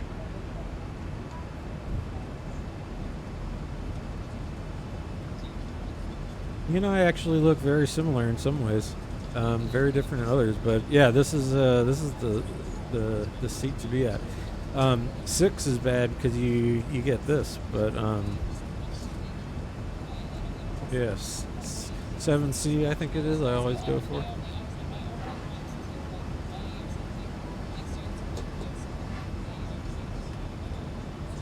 Usually, why it's nice is you can creep out and see the engine right there in the wing. So you got kind of a nice view, and you can take some. I don't say they're insta-worthy, but they can be decent shots. Yeah, here we are going. So we're a wealthy LA person, and since there's no game in LA tonight. They are on their way though, from Milwaukee. But let's say we've got tickets. We're going to see tonight's game and then flying back on the red eye to LA. That's what we can say we're doing, and keep our baseball theme. But unfortunately, I should say I'm a little bummed about the baseball. It's been good up till now. I was sad to see the Cubs get knocked out. The Milwaukee Brewers are such an annoying team. They, timely hitting, I suppose. But man, they just do not go away. But I mean, Seattle going into Milwaukee and taking 2 games, home games off of Milwaukee. The Dodgers going into Milwaukee and stealing those 2 games. And it really, the Dodgers, at least last night, seems to be no problem. But I was freaking out. Now, I'm not a Dodgers fan either. I can't in good conscience say that I root for the Dodgers, the team that $350 million made. That's just, in principle, hard to root for them. But, I mean, come on, Shohei Ohtani is probably going to go down history, greatest baseball player ever. Ever. And a year ago, at around the same time, my other buddy and I, we really enjoy all the fun MLB baseball gear that's out there, team gear that's out there. and there's some good stuff. Another guy we like on YouTube who does good sports content, John Boyd. He has a t-shirt store, and I got this kind of funny Shohei Ohtani t-shirt that I like to sport, because that was his 50-50 season, so 50 home runs, 50 steals, and it was incredible. And they won the World Series, so I said, okay, I'll be a Dodgers fan just for this series, but not really a Dodgers fan, a Shohei Ohtani fan, and that's so it's hard to root against him, but anyway, for game one against Milwaukee, I mean, Jesus, Blake Snell, who it's very close to my heart because, Snell was a Ray, and I got to see him come up in the organization. My friend who I watch a lot of baseball with, he used to live in Raleigh-Durham area, and so he would go see the Bulls, the Raleigh-Durham Bulls, which is the Rays minor league team. So, we always, and he's got a great baseball eye, and so he would give me the dirt on players coming up. And when my guys were coming off injury, he'd tell me that he went out to the park to go watch a rehab start. But how far are we from top of descent? We still probably have a long way to go. One thing with the wind stuff, there's a little delay. So yeah, we're still we're about an hour away. Ooh, just got hit with a big thing of turbulence. You can see we dropped about 1,000 feet. Not 1,000. Yeah, I guess we did actually. All right, we're back. But yeah, so Blake Snell, it was great to see him pitch for the Dodgers. So again, it's one of these guys who I was happy to see succeed. But yeah, I mean, he was basically through and effectively, what's that asshole Durbin on Milwaukee, got this little nubber off the end of the bat, and that was the only hit. And then Snell picked him off, which is incredible. And he was unhittable that night. That was the one hit, and he had one base runner. So if you just notice, we just plummeted again. Interesting. So I guess we're getting some kind of turbulence up here. I should turn anti-IS. I really don't know if that would affect. I know it affects your takeoff performance and landing performance, but anyway, neither here nor there. We're just we're bouncing around here today. So Snell, and then Yamamoto yesterday. That was quite the performance as well.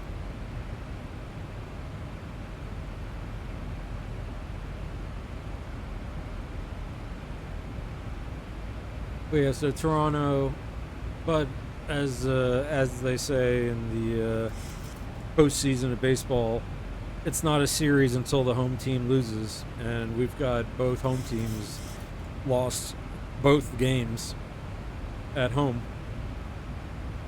So we've definitely begun, and if anything, it's going to be tough for these teams to go on the road and win. But I mean, I guess, Toronto is I guess I'm pulling for Seattle for the rest of these MLB postseason. But yeah, there we go. We're jumping again. But that's only like 100 feet. Okay. So we're just hitting some turbulence, kind of going up and down a little.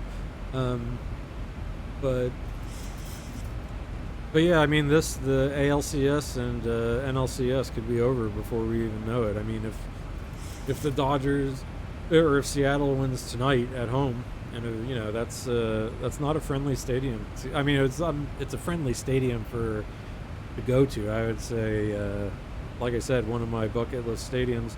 It was not baseball season when I went to Seattle for vacation, so I did not get to go to a Major League Baseball game on that stop.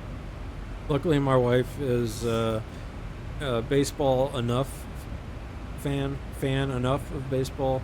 I would just say she likes live sporting events because they're just inherently fun.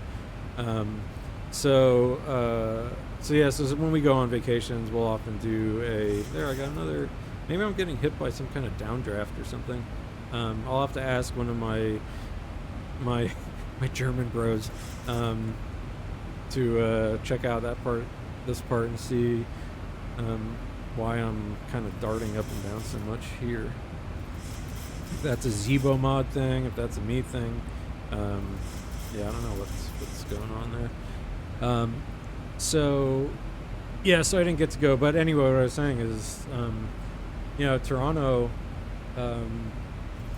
they got to go, and this Seattle, if anything, they have some passionate fans.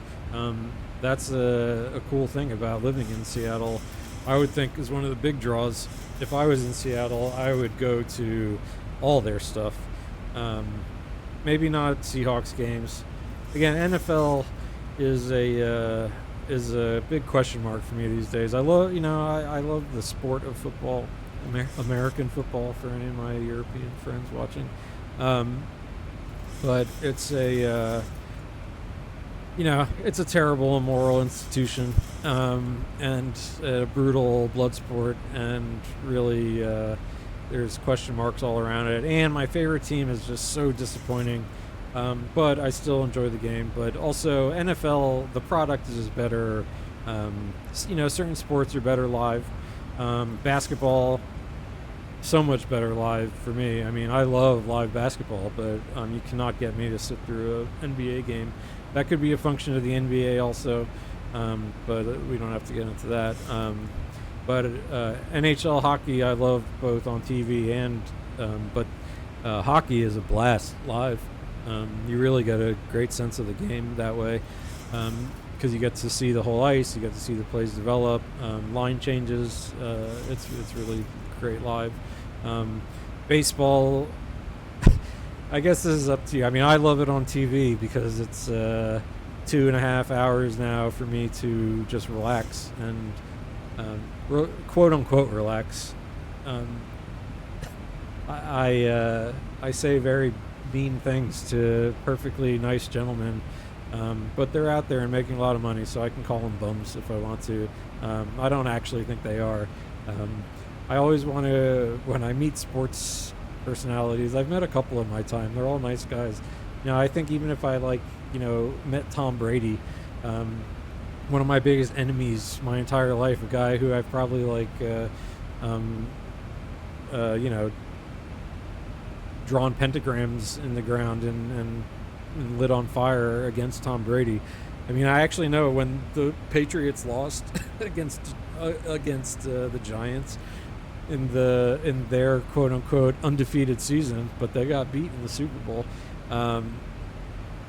Of another buddy of mine who also hates the Patriots and Brady, we had picked out cigars and cocktails for if they were going to lose, and I remember we sat back and smoked cigars after that, even though we're not Giants fans, but we were so happy that that Tom Brady lost, and the Patriots didn't win that one with that Eli miracle.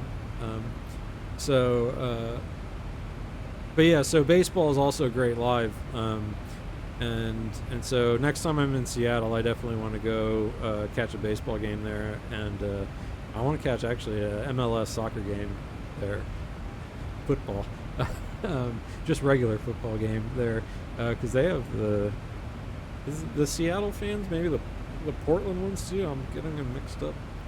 I could look online, but anyway, I'm not a big MLS guy. I do really like international soccer though, international football, but I haven't followed it in a long time. My buddies are all Tottenham Hotspurs fans, because two of them lived out there. One of my other buddies is a little more niche. His favorite team is some sort of, and it's consistent with him anyway. Davey, if you're listening, I'm talking about you. But only good things. He follows minor league baseball, and that's one of his favorite things to do. And I actually really recommend, if you live in a place where there is minor league baseball park, go. Tickets are cheap. You can often bring food and drinks, not alcohol per se, but they have 50 cent not 50-cent beer night, at least maybe $5 beer night, instead of $10-$20 beers like at Yankee Stadium or something like that. But minor league parks are not, they especially for some of the teams these days have great minor league, AAA minor league parks. You can have a great time. Tickets are cheap. You can get good seats because there are basically only good seats because you're just along the baseline. Or you can get like outfield grass. They have these little sloping lawns that you can set up, so you can go shag a few balls during batting practice. Also, although give most of them away to the kids. There's a great commercial right now of some poor bastard who catches a home run ball in the playoffs, and this is my like biggest nightmare. Is I catch my first foul ball after the dozens of baseball games that I've gone to in my lifetime, and I catch the ball, and then some kid is next to me, and they put me on the jumbotron, and I've got to give up my ball to some pissant kid. It's like, no, man, I've been doing this for over 40 years. You should have to suffer like me. That's the true baseball experience, is suffering. That's the sports experience, not like joy and pleasure. It's suffering. That's the reason we do this as fans. So, but yeah, if next time I go to Seattle, I definitely want to check out that park. It's a big one. Let's make sure. I should do some flight stuff now if I need to. But we're just kind of going along here. I wanted to take a longer flight just so I could sit back and relax. The last 2 flights were quick, fast, and stressful, and I botched it. And so I was upset with myself. Even though these are the learning streams, I still do want to have fun. We passed Lake Tahoe already. Get a look. I was too busy blabbing. We're passing some body of water. What's on the Oregon-California border?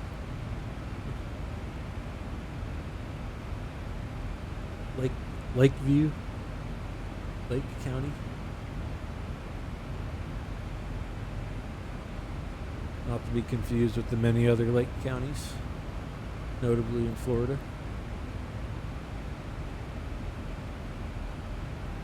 Yeah, so just to give you a sense of where we're at. We're flying over kind of California, Nevada border here.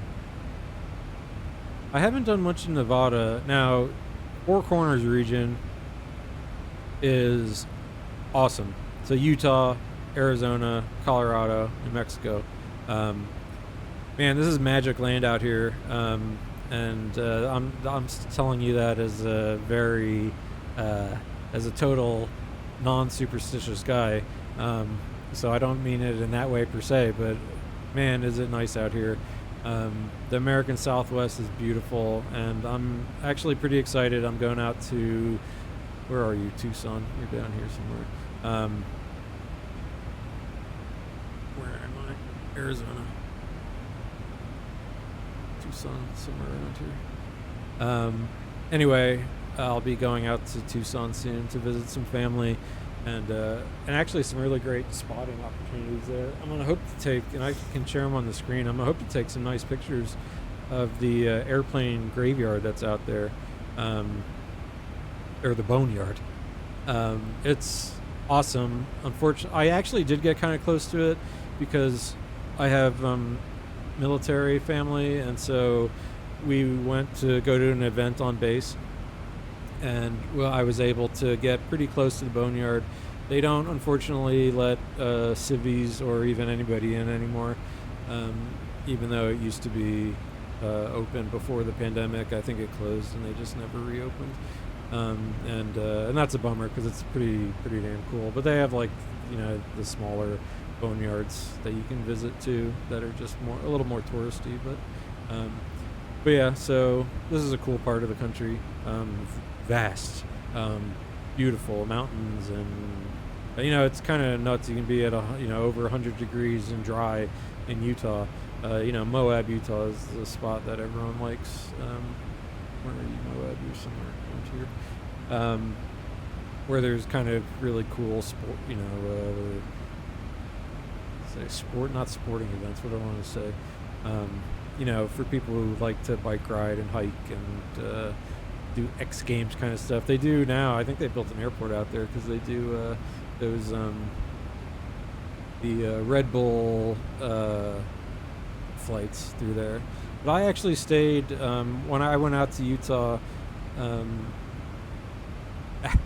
after college. Went out and stayed out there for a little while, and we stayed on the Navajo reservation. We met this random guy, but his land was it really his land? I call it that. But it was along the Utah-Arizona border, and there's Monument Valley. So man, I was thinking like the far Four Corners. But yeah, so Monument Valley, that's where they filmed a lot of. That's when the Eagle Mesa, Eagle Rock, the Mittens, all that stuff. So, but we did like this camping. I know it was on the Arizona side of the border. But yeah, it was an awesome spot. I'd like to go back out there someday, bring my wife, maybe even bring the dog, who knows, on a road trip.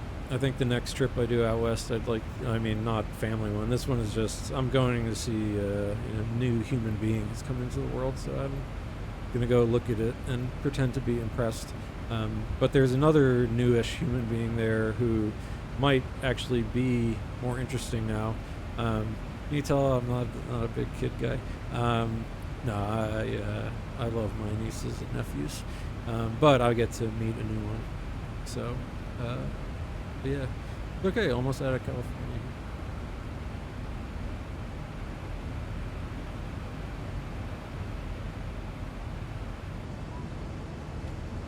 Get some cocktails. Again, not much out this way. I don't know what they consider this in terms of sort of ecological scale. Is like the savanna, Badlands or something, right? That might be more more Montana kind of out there. But I mean, I don't know. This is pretty consistent. But we're getting close to Oregon, Portland. Spots.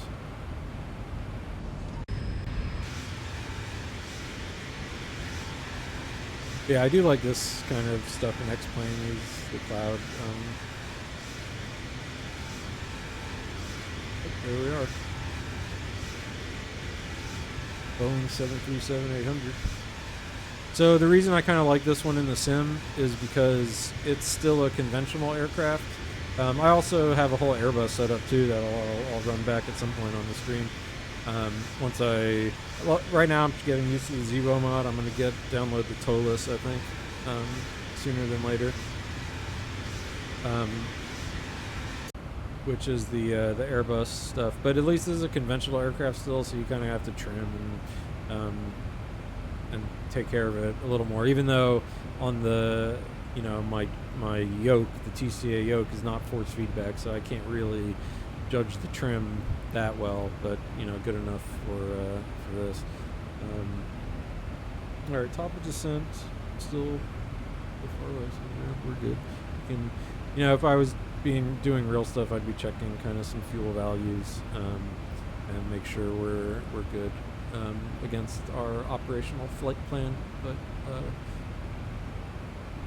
we take it a little easy here.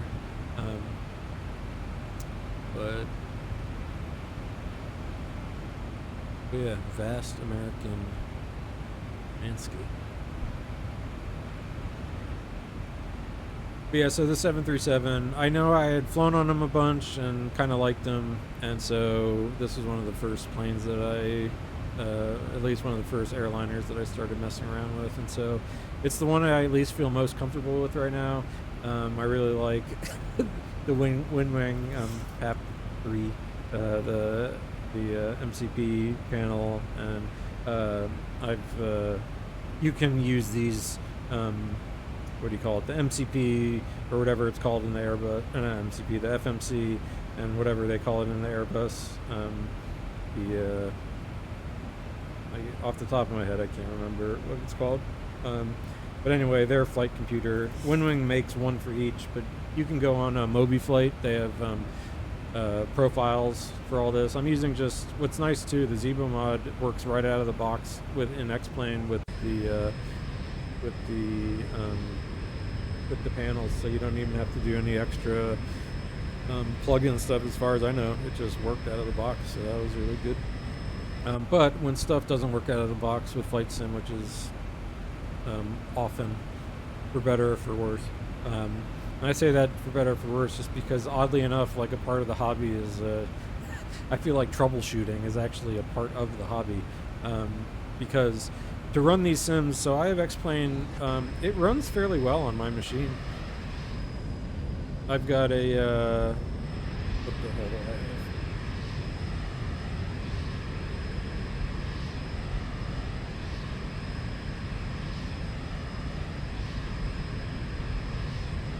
Yeah, so I'm on a Ryzen 7 9800 X3D processor, 64 gigabytes, RAM, DDR5 at 6,000 RPM or whatever the hell the speeds are on RAM.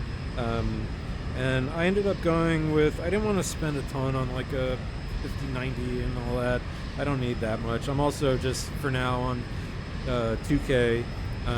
And the 4K performance isn't bad. Sometimes I'll drag this big 42-inch HD TV I have and do Flight Sim, and it's great on there. But it's I do get kind of more performance issues when I'm flying in 4K.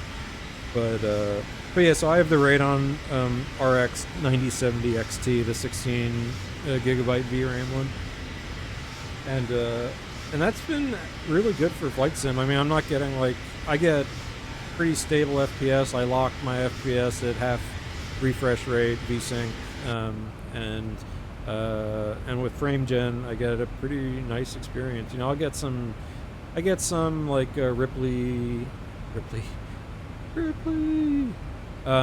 some rippling effects and some. I mean, I guess it's not screen tears per se, but I'll get that kind of frame gen blurriness. You can see a little there. And this is more of an X-Plane thing, I think, with the jagged shadows. But that kind of stuff doesn't bother me. Like I said, I'm like 10 or 15 years behind the gaming curve. So everything new looks good. I mean, I still think Microsoft 2020 is like the coolest looking thing. And 2024 has come out, and yeah, you know, it's like, okay, I'm fine. I was hoping all the Microsoft 2020 stuff would just go down in price with 24 come out. But it turns out one thing I don't like about flight simulation hobby is the value of it's like these older add-ons. They just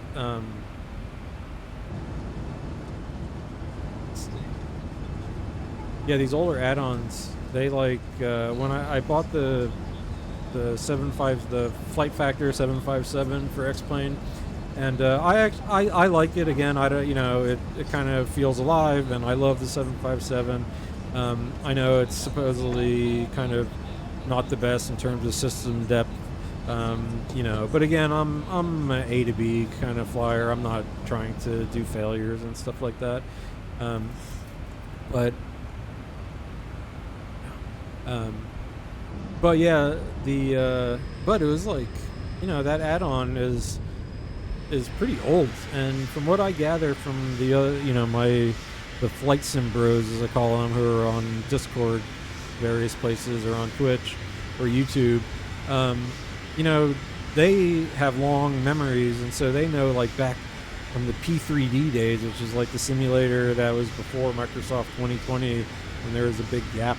And they played Microsoft Flight Simulator X, and a lot of these aircraft are essentially ports over from those old engines, and it's like they're still their MSRP from back in the early 21st century. But you know, we're getting into the roaring 20s of the 21st century, so it would be nice if some of those prices went down, but yeah, so be it.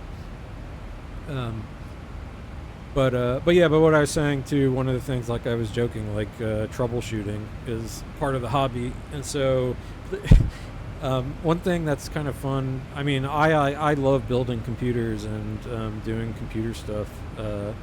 Another buddy of mine, who, when we were in grad school, he was like huge into Linux and all the different kernels, and he and I played around a lot in various Linux operating systems, and he was always better at it than me, and he's like I think he still runs Linux everything that he can, but he's an arch Linux guy, but yeah, so I like messing around with computers, and when you're in the flight sim world, it's like to squeeze every ounce of performance and frames out of the system.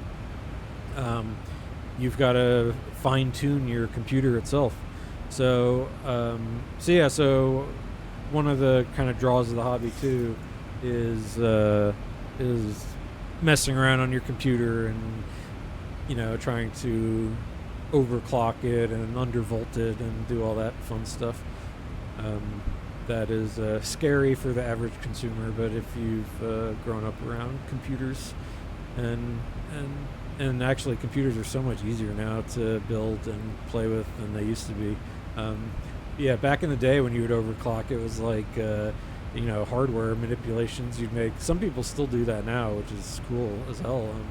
People who like have their delidded processors and graphics cards and install crazy heat sinks and whatnot. So they're playing with frying their computers, but at least at the just consumer level, hobbyist level, overclocking and undervolting, it's all pretty safe these days, which is nice.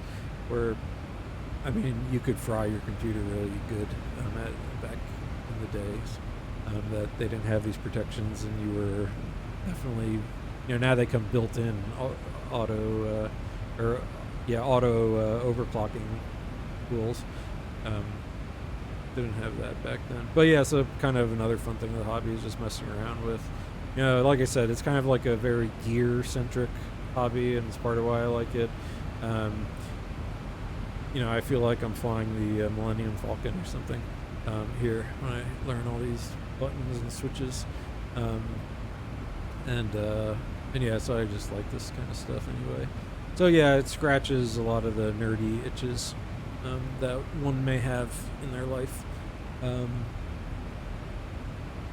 What do they say?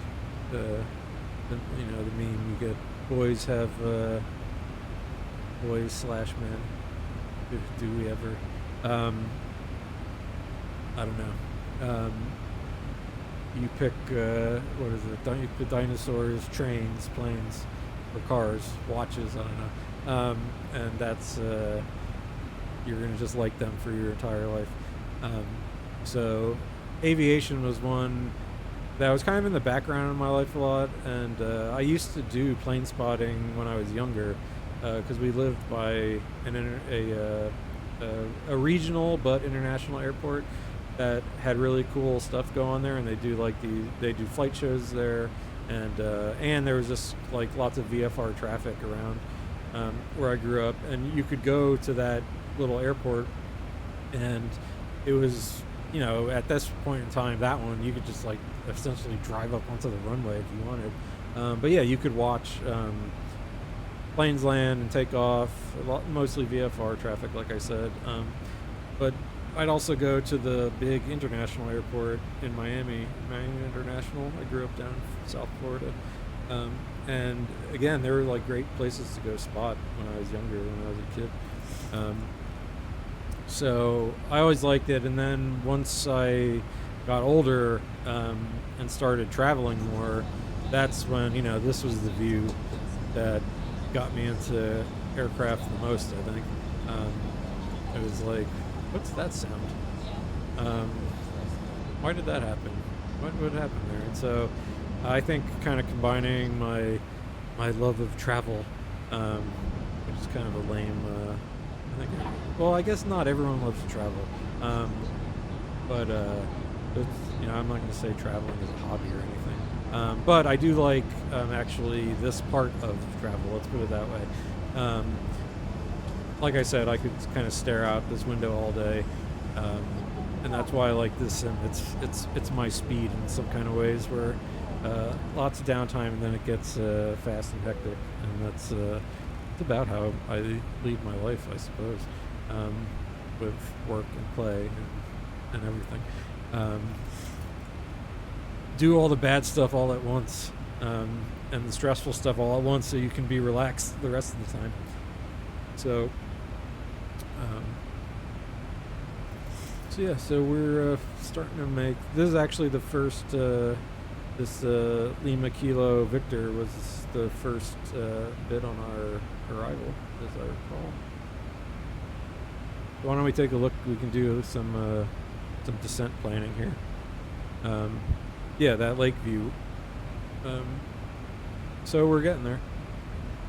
What time is it actually? Oh, it's 4:20. Smoke 'em if you got 'em, passengers. This is we'll pretend it's the 80s when you could smoke on planes.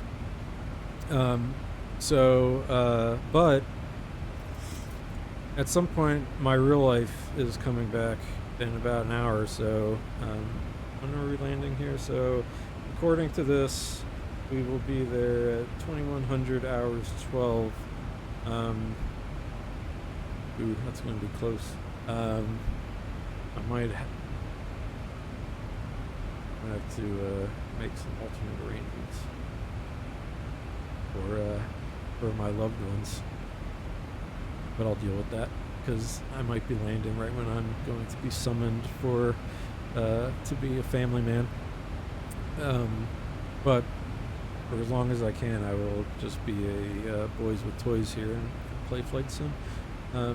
So anyway, I'll worry about that in a minute, real life.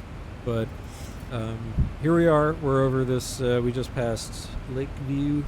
I guess that's a VOR station. So what I was saying before, you can like dial in these frequencies down here, and you can see ILS, or ILS is the landing system that we'll do later. But you can program in VORs, and that's what I was saying. Like, you can then set your course knob, and it'll point you. It like draws a line once you're close enough to the VOR. And in ye olden days, that's how you would have navigated, actually, from VOR station to VOR station. And just to show you how kind of crazy this hobby can get, on one of the Discords the other day, which has a really great IRL photos channel, where we get like some really awesome shots from, they might as well be professional plane spotters. I think every plane spotter is a hobbyist first. I don't know if there's much money in it, for instance. Anyway, but they post some great pictures there, and yeah, so they were joking about how VOR stations all around the world are getting replaced these days, because if we look at some charts, like an approach chart, there's now like RNAV, which is a GPS-based system, instead of like using the tried and true ILS, which is like the landing we're going to be doing. They have, you can see it's like a station that's set up. Well, that's the VOR, Seattle VOR, but here's our actual ILS DME. And that gives you, it's essentially like this beam, it's like in the NFL, it's a plane, that shoots out. And once you break the plane, you lock on to that ILS if you have your mode set right and you did everything right and you're at the right heights. See, that's the thing, altitude. You'll intercept that ILS, and the plane will align itself up with the runway and kind of help you get oriented until you can get your speed where you want to be, get in your final configuration, and end up landing. But anyway, like I was saying, there's people who are not only like the aviation nerds are not just about airplanes and airports, but like VOR stations. So the other day, someone was posting like they're like a VOR spotter. They like go to these abandoned VOR stations, which are often like out in the middle of nowhere, or like in the middle of some poor neighborhood, and that's why property values are low. But no, the VOR stations aren't like crazy looking, but I mean, some of them they look like they could be a World War II, D-Day Normandy bunker or something. But yeah, so that's how deep this hobby can go for people who like. They also go spot VOR stations.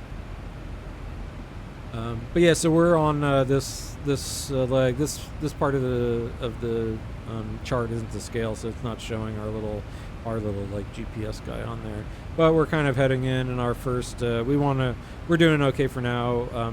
Again, this says just we'll do our little sort of descent planning now, so I can make some phone calls and make sure I have time to land.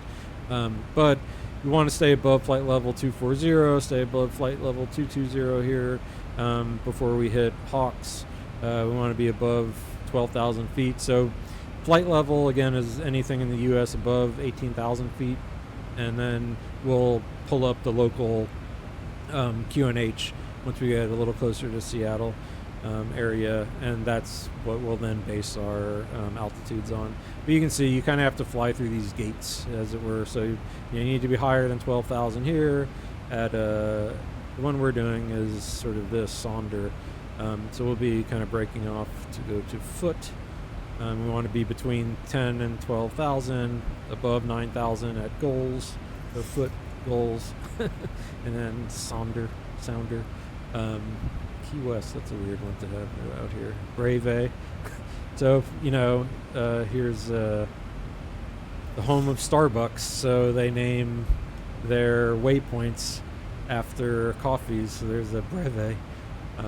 What's a Breve? A shot of espresso with half and half, I think, instead of milk. So that's good. And Pike for Pike Place, and then of course coffee there. I suppose I did have very good coffee when I was in Seattle. How could you not, I guess? So this looks all pretty standard to me. One thing I would do is in my computer here, go to the legs page, and I can then, here are those waypoints coming in.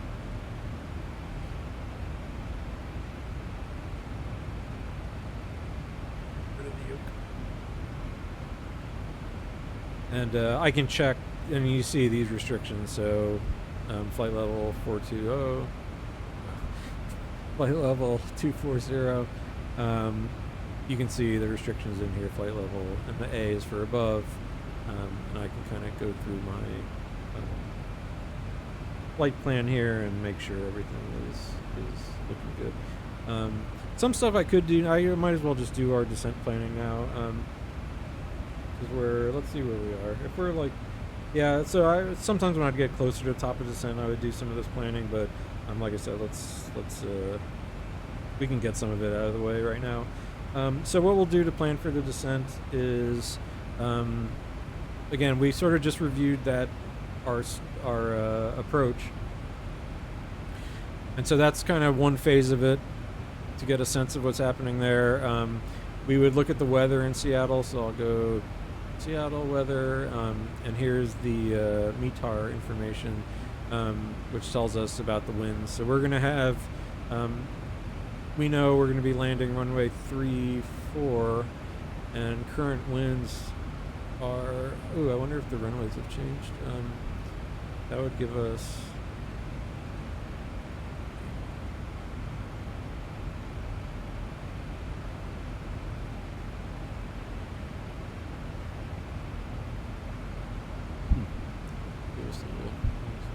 let's see.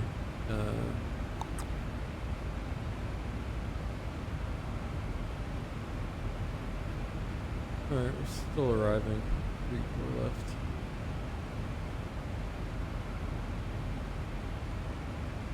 They have like every runway open. We could look on the real world and see where jets are landing, but this seems fine.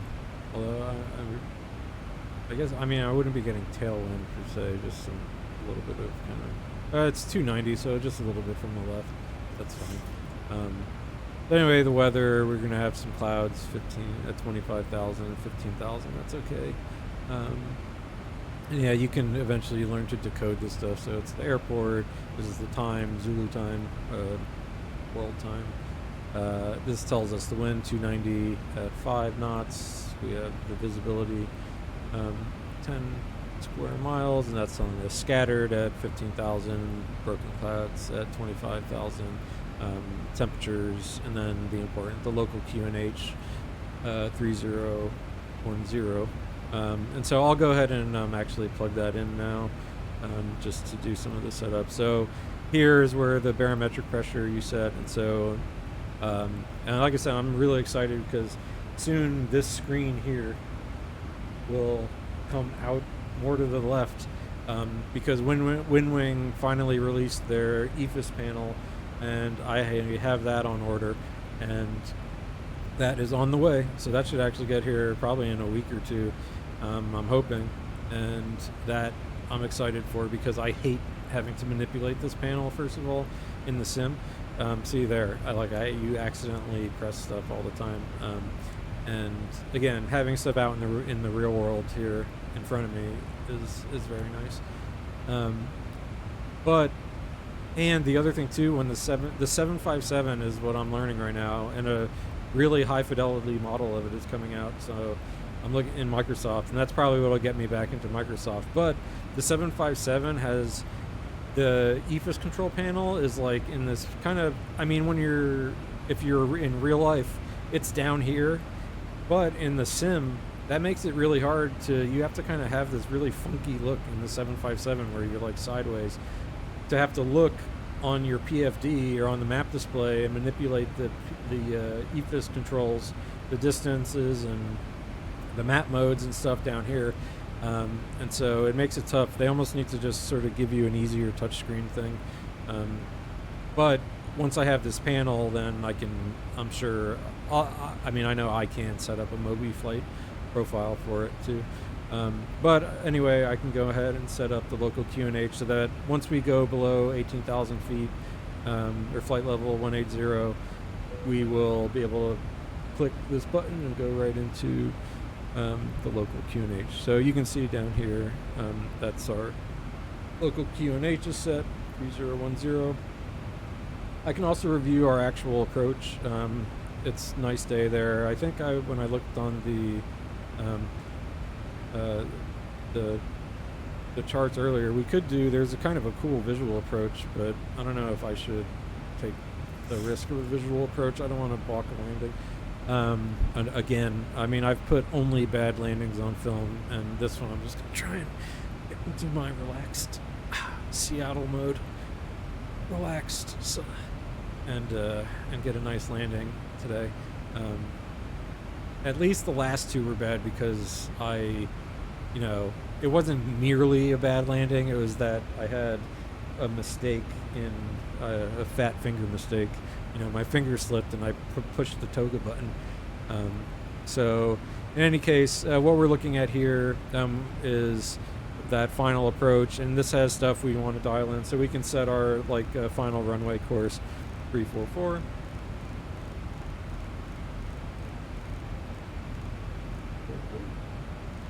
I'll go ahead and set it on both sides. Alright, 344. I can also set the actual ILS itself, so 110.75. We can go down here and type that in, 11075. Boop.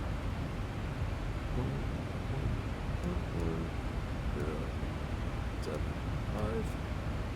Well, the reason you do it on both sides is because if we were doing so these planes can actually land themselves, whether or not the crew is trained on it is another thing, but yeah, they can land themselves, and to do that you just have to kind of put both autopilots on at a certain time, and it's a different procedure, but these aircraft will auto land, and that happens when you can't see the runway under really foggy conditions. So as long as I can see, though, and we have a very clear day today, besides those kind of scattered and broken clouds, but we're going to be well below that.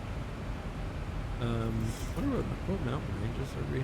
We'll do a look outside. Let's not get sidetracked. So we did that. The other thing I'll check on the charts is our minimum decision altitude. So here we go. We're doing the ILS. Okay, that looks good. So 579 feet above ground level, or 579 feet. That's 200 feet above ground level.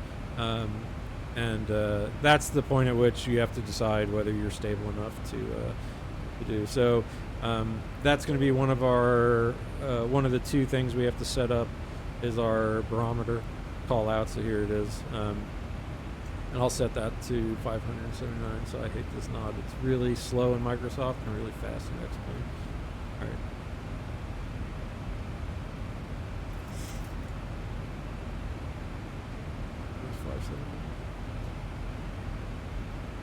Yep, 579. So we've got that barometric, or the minimum set, and that means once we hit that altitude on our approach, we're going to get a call out, and that's when we have to decide, land or not, or perform a go around or not. Now we can also do our speed. So the other thing we'll do is go into our EFB here. The Zibo mod does have, if I go to the fuel weight and balance page, it does have a performance landing page, which is nice. I don't want to miss top of descent, but risk of that. So 34 left, and this will give us our brake calculations and our finals and our landing speed reference. So it is dry. The winds are currently, we may run this back or update it slightly, but it should be okay. So 290 at 5 knots. Outside air temperature is 14 degrees C, 57 degrees in American units. I don't know how many football fields of temperature that is. The QNH, as we said, was 30.103010.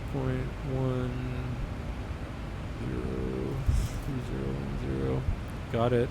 We'll be doing a flaps 30 landing, air conditioner on, anti-ice off. Let's see, the runway length here in Seattle International, 34 left. Oh, sure, we're not getting the long one. But okay, they do it. Oh, the one thing in here, it's going to be in meters. So it's all right. So about 2,600 meters long. So we're going to want to exit sort of at let's see. Knowing me, I'll need Echo or Zulu. Hopefully not Charlie. But I guess if we do it right, we can hit Juliet. And I can look up, where Juliet is. We can see it's basically kind of halfway down. So anyway, the point of that is that we can decide which brakes, how aggressive we want the brakes to be. So if I went like, let's say auto brake 1, speed brake, auto, reverser, no credit, even though we will be using the reverser, and the landing weight is, so I can go, I'll do it in here. I go to my init ref page. So I'm currently 138,000 pounds. We can kind of subtract the remaining fuel. So if I go to the progress, we currently have, where's our finger? Yeah, our current is here. So if we subtract, okay, only about 3,000. So, all right, so we'll be landing about 135,000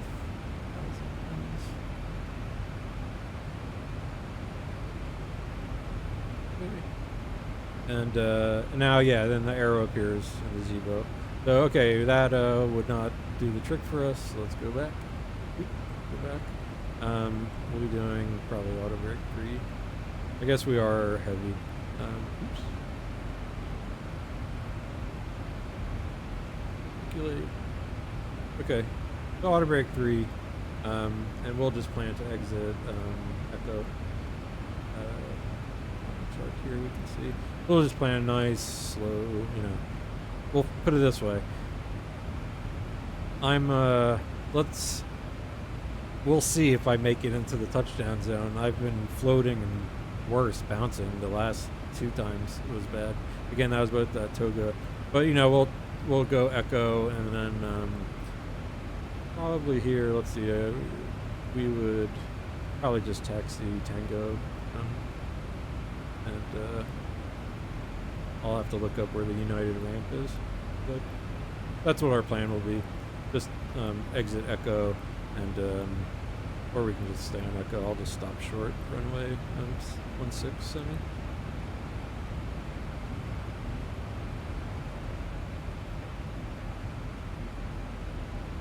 Okay. So we got our performance calculator. We're going to be doing auto brake 2. There we go.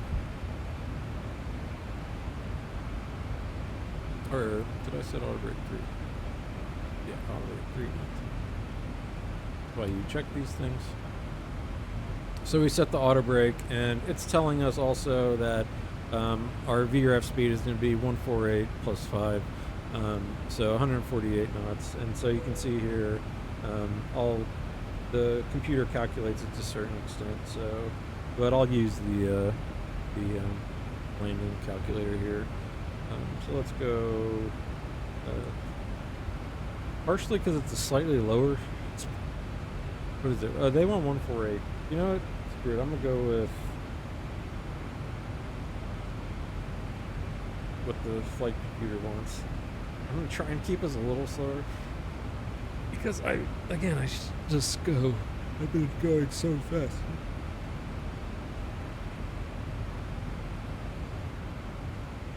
Okay, so VREP is set, and what that does is it ends up putting, we're going too fast now, but if we were to, it sets all the various flap speeds and our final approach speed, this VREP, so we're going to be shooting for 145 knots. Okay, all good. What else to plan for?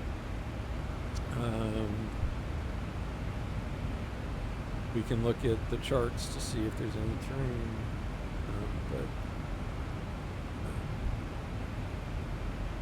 to be careful of. All right, so we want to just watch out to the west or the east. We need to bail.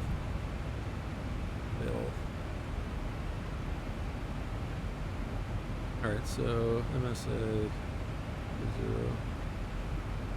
6L400. All right, so we would review the missed approach procedure, climb 900 feet left, heading 300, outbound on the VOR. So kind of what I could do if I was, I'm not planning to miss my approach, but we go out on 300. I could program in or have ready the VOR station here so that I can have that visual reference once I on the missed approach. So I could dial in and have waiting here. The VOR if I needed to. So why don't we be diligent airmen here? So that is the Seattle VOR. We have a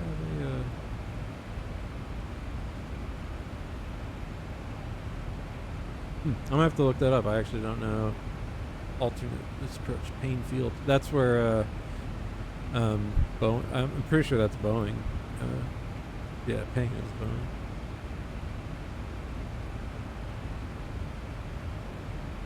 All right, so 116.8. So I can get that sort of set up in here.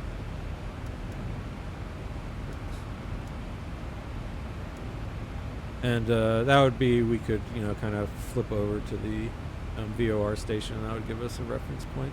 And speaking of reference points, the other thing I'm going to do is I like to give myself some visual references.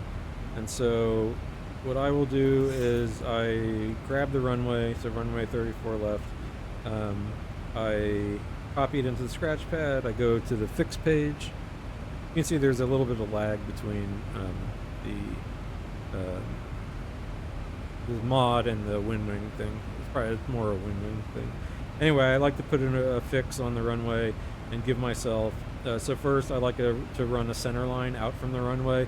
So to do that, you get the reciprocal, and that's what I was saying. The reason I need these watches to get my reciprocals.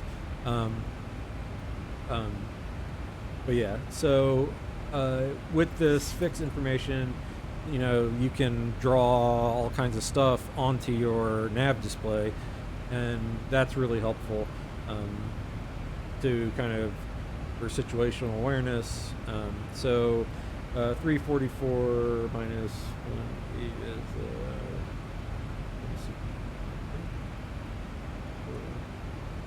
you can see it lags here, but the 164 was in there. All right, 164, and I like a I guess for this, if we're coming longer, I'm gonna do a 20-mile ring, and then I like a 10-mile ring, and then I like a 5-mile ring. That's just like 650. Well, my starts 344. So, that's alright. But yeah, if I went into the plan mode here, and then back to my legs page and step through.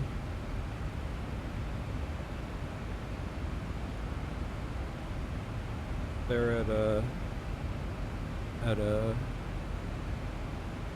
there are my rings. Better. But yeah, see, as I step through, so now this is kind of stuff I know. Like for me, there's the extended center line that I have drawn out, and what that will do is once we actually get on the ILS, or like in real life, you might get radar vectors, and then you'd be sort of off your flight plan itself. In this case, since we're the only people here, we just are gonna follow our flight path or follow it directly onto the ILS and go from there.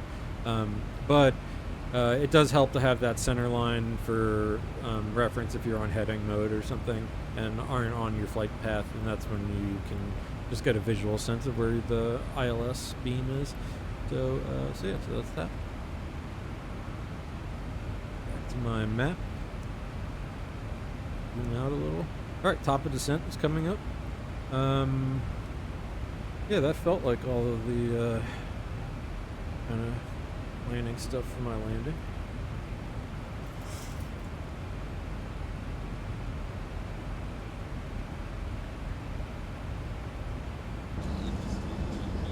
Look out the window.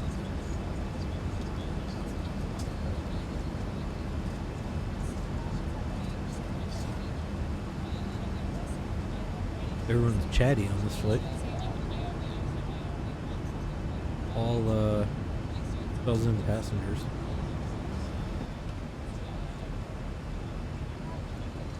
As I recall when I set up the FMC, hopefully I didn't screw up too much. I'm pretty sure it had. Yeah, I mean we have max passengers are supposed to be in each zone. With only 93. All right, everyone packed very light. Lots of people very light. Anyway, but yeah, we can kind of look on our CG envelope, and now we're below like stuff like max landing weight, max zero fuel weight, this sort of stuff. So all right, we are looking good. So I guess Zebo just doesn't, when you do the passengers, there's not a ton of them. That's all. But yeah, Zebo mod, you can do all this like. So I can do like the descent checklist or discuss descent. So if I click this, ladies and gentlemen, we have started our descent. I have turned the seatbelt sign back on. I'd like to ask you to please return to your seats. Buckle up for the short duration of the flight. We really appreciate you choosing to fly with Southwest this morning. Hope you enjoy the trip. Have a great week, and please come back and see us again real soon. so there's a immersion level high. I did my descent announcement, which is coming up here.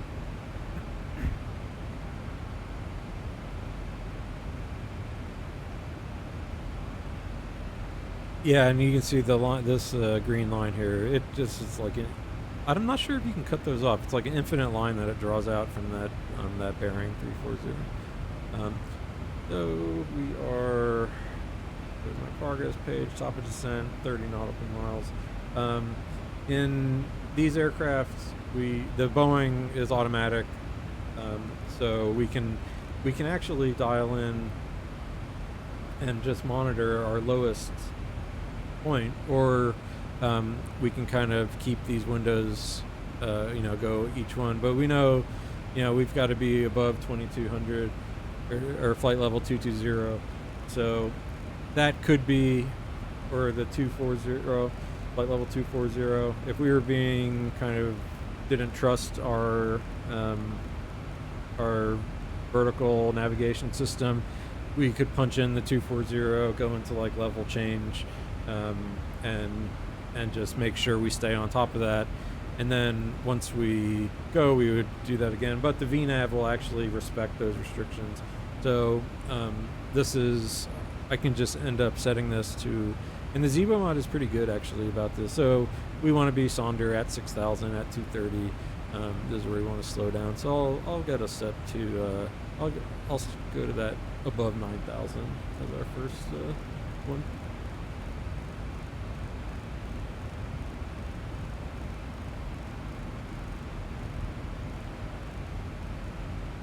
Okay, 9,000 set.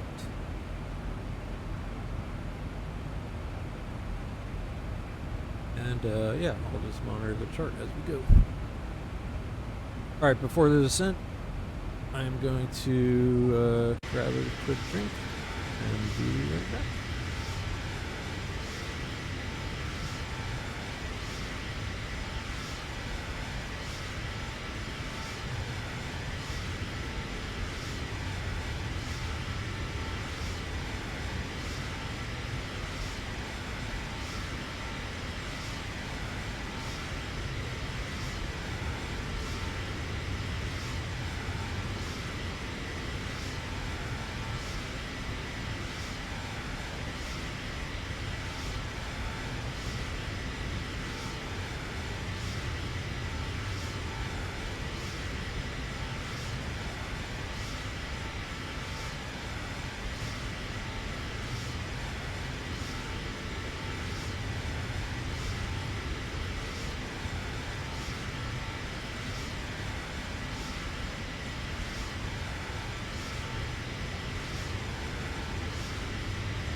Okay, I am back, and we are just hitting the top of descent. So you can hear we get the different callouts. So retard refers to the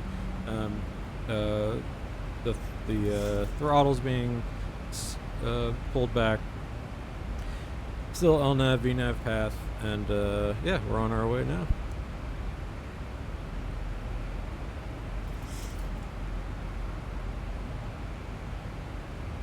So at some point I want to do a flight where just to kind of practice some. I know I'm like okay on some of my math skills, but you know, LNAV VNAV especially does help the cause on keeping you on path.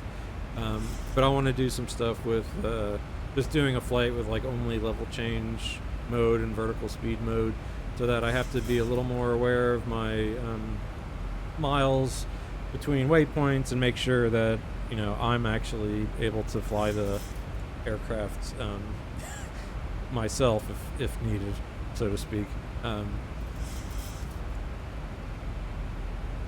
Let's see what. We still got that Mach 7. We are. Guess a little slow.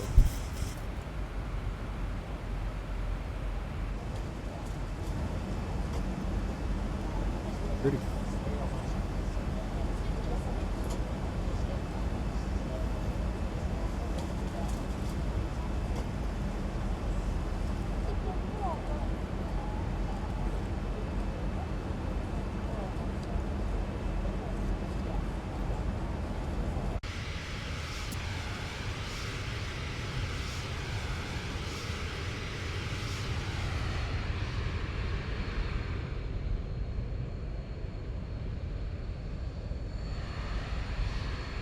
Yeah, there is a pretty nice cloud layer there.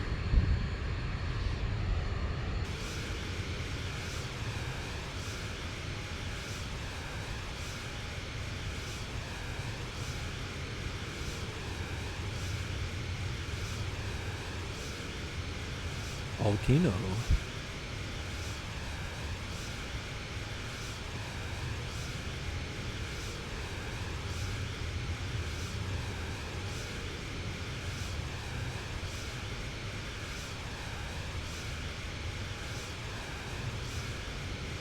Yeah, so that's, you know, Mount St. Helens.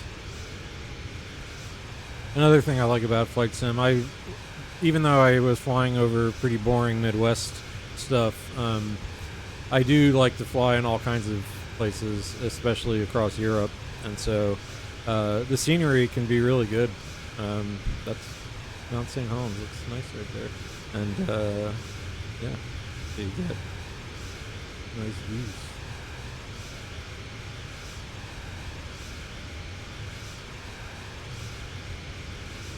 I don't know the name of the one back there.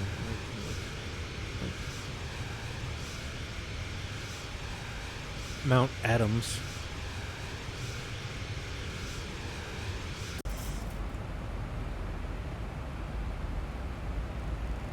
Alright, heading bug, let's pay attention a little bit here. We can see, do we get... I don't know if visibility is good enough to see.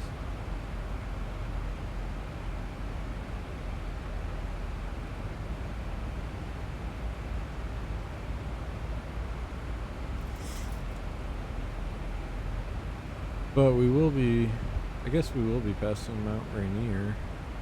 Is that? Alright.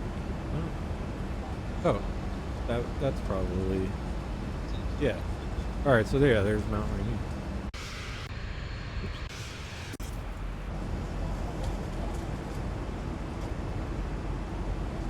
Damn, wind in the way.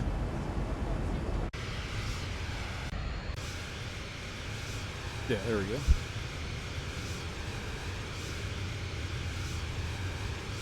There you go, Mount Rainier.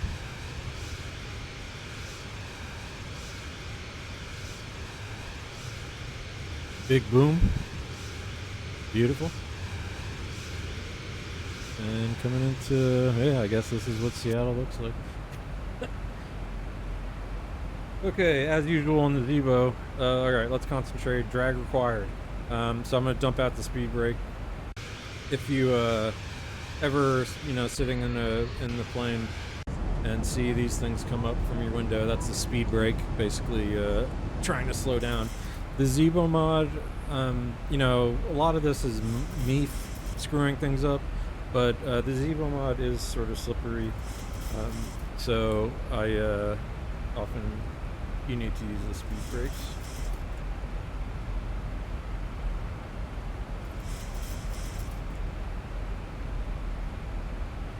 Because it was even over speeding past the our Mach number.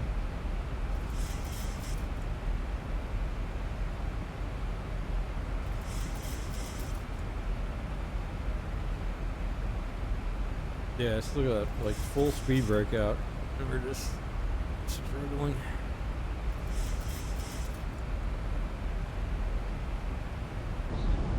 So yeah, I can go ahead and stow the speed brake. Now, and it does not close that. That seems.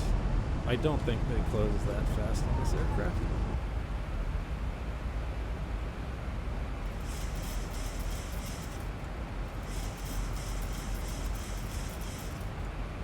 Okay, we just passed 18,000 feet, so I'm gonna go ahead and set standard. Check the barometric pressure again. Guitar. Okay, still 30.10. Our wind is still 298.5, so everything is sort of coming together here for us. We're a little bit above path, but that will correct.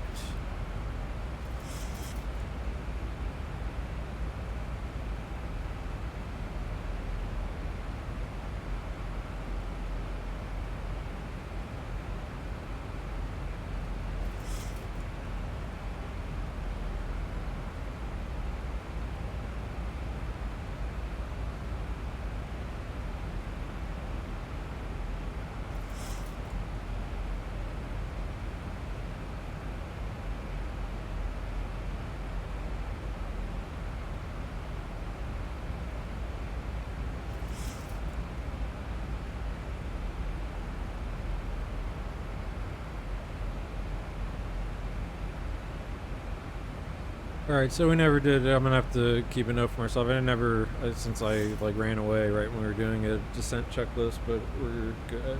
Pressurization, the landing altitude is set. Recall is checked. Good. Auto brake is set. Auto brake 3. Landing data VREF is set at 145 minimums. 145 knots minimums. Slow down, clean.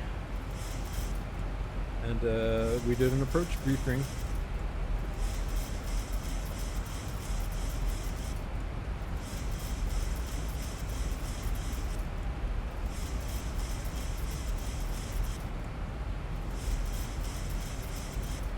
Alright, set the heading bug. Stow the speed brakes. And zoom in a little more here. More granular. Ooh, that's nice. Yeah, so I mean, big reason I like the Sims is just I like Earth in a general sense. For as long as it's here. And so yeah, so this has been, we just actually got some new information on the METAR. It hasn't changed too much. Now, I would have to redo my performance calculations, which likely won't change too much. So, pressure dropped a little, 0.09, and the winds are alright, more favorable. 300 at 5. Everything else is the same. Oy.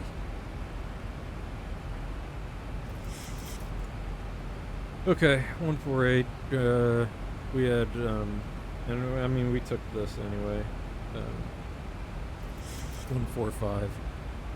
This one was 146, I think, before. So okay, we'll be good. It says.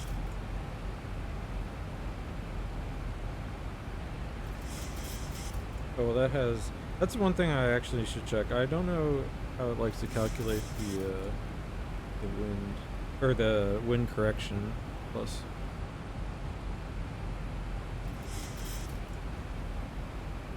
That's the VREF plus 5. So it actually great.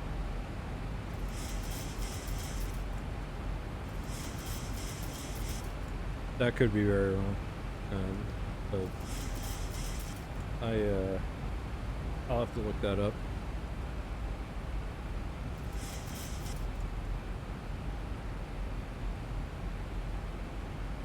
Okay, Thousand so to go. we need to be at 2:30 at this next waypoint and above 9,000. So we are looking good. And you can see this calculates like the decel points. This the green banana tells us when we're gonna hit 9,000.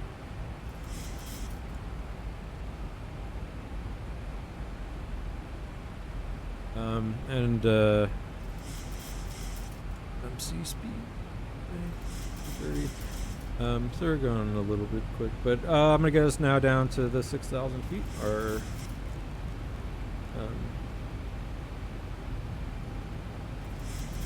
do alt intervention. VNAV path.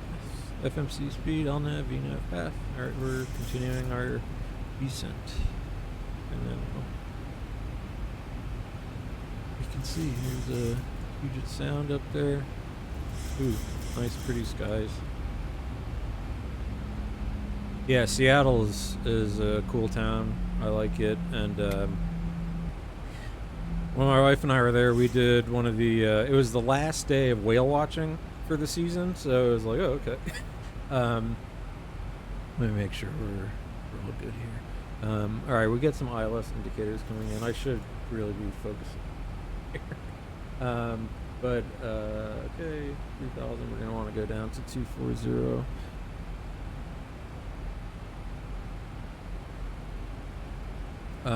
Yeah, but we took a one of these like all day, and it was kind of nice because it was a smaller cruise, not cruise, you know, just like a ship. Maybe 50 people, something like that.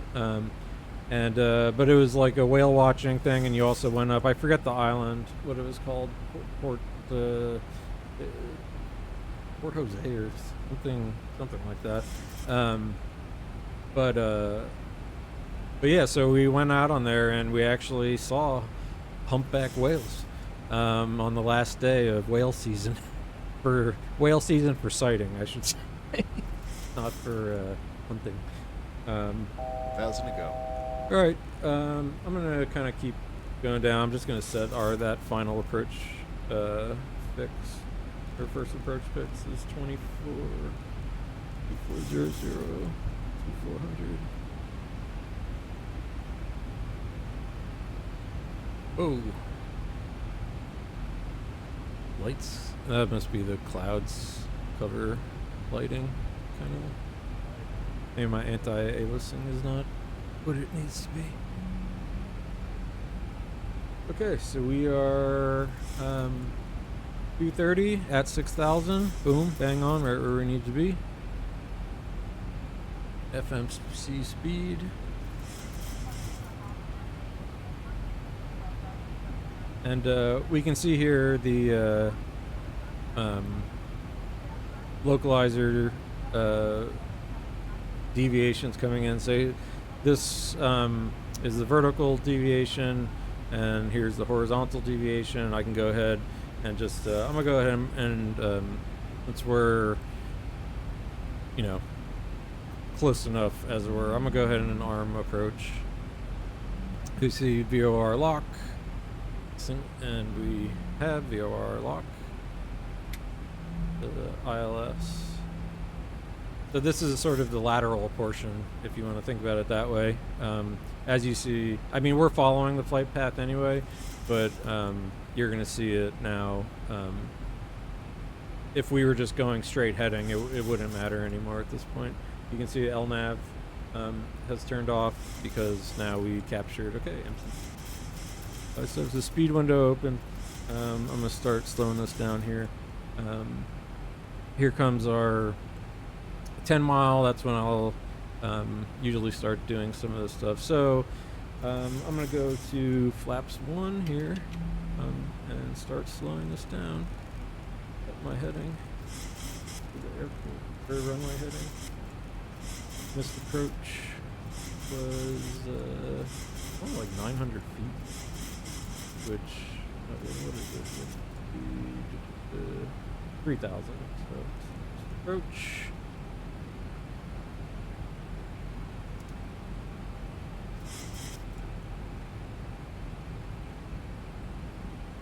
Oh, you know what? Did I hit my... Alright. We are all at glide slope. We are having some trouble slowing down.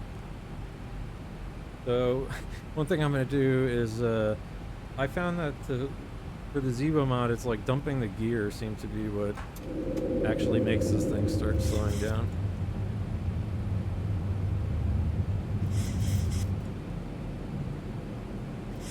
Here's flaps 1. Flaps 5.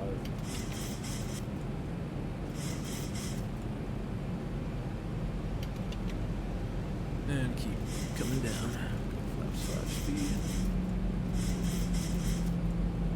Okay, I'm gonna go ahead and get some of the approach stuff ready. I'm gonna arm the speed brake. I'm going to set our start switches to continuous. Ooh, very bad. I didn't have all my lights on. Probe is on. Okay, so we can do our approach checklist here. To landing checklist, altimeters are set, engine start switches continuous, speed brake armed, landing gear down, flaps. Well, they're down. So let's go flat 16. Slow down. And you can figure out when to, usually by 5 miles I want to be configured, but just to show you, if you look here, the flaps, and down here you can see the speeds at which you can, actually start. So I'm going to go to my final configuration, flaps 30, and go down to my reference speed. 4.3.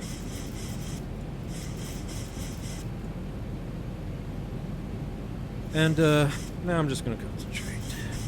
So we're about 2,000 feet. What I will do here is disarm the auto thrust, just so I can get a feel for it. And I need to stay away from the damn toga button so I don't totally screw up like last time.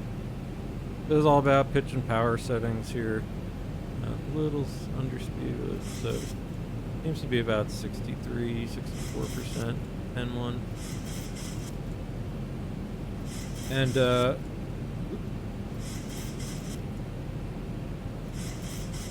what I'll be doing is about 1,000 feet dumping out, and we're going to be following these Pappy Lakes, they're known as. Look at Seattle, we see, or actually, all right, don't get distracted. All right, I'm speeding a little. Let's pull back.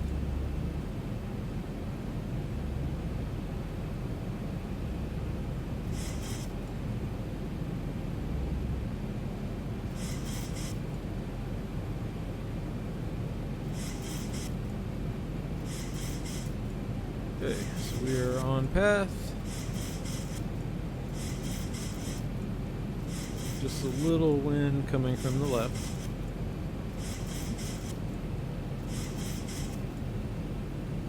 Up, baby. Okay.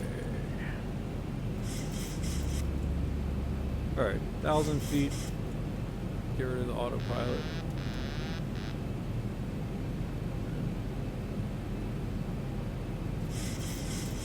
Little minor corrections.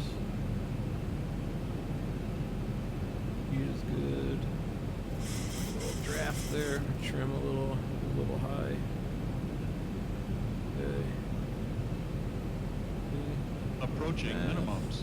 Continue. Low. Below the Minimums.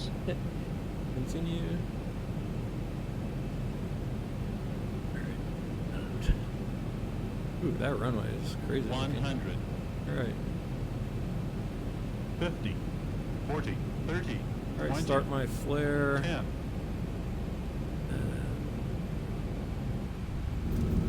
Okay, reversers.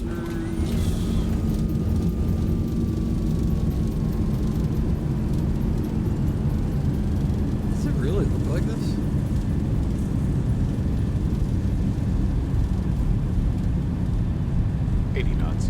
Alright, check max, little manual brake here. Not max manual, but manual brake. What is this? What the hell is going on? Alright, my scenery is scuffed.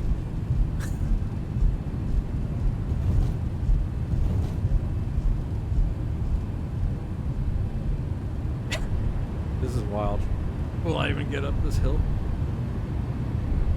Okay, so that's very weird. Oh my.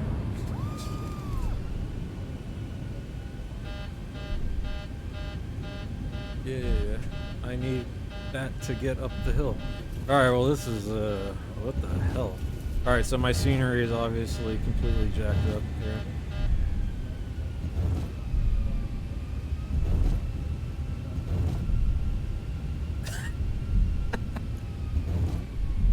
Okay, so I don't know what that was about. That'll be one of the things I'll have to troubleshoot. Let me stop short of runway before center here. Get rid of the auto brake. Let's reset our brains here about that. Go ahead and stow the speed brake and get our flaps up. What time do we got here? 5:30. All right, actually, there you can see the flaps coming up. There's the front flap. So, what in the world?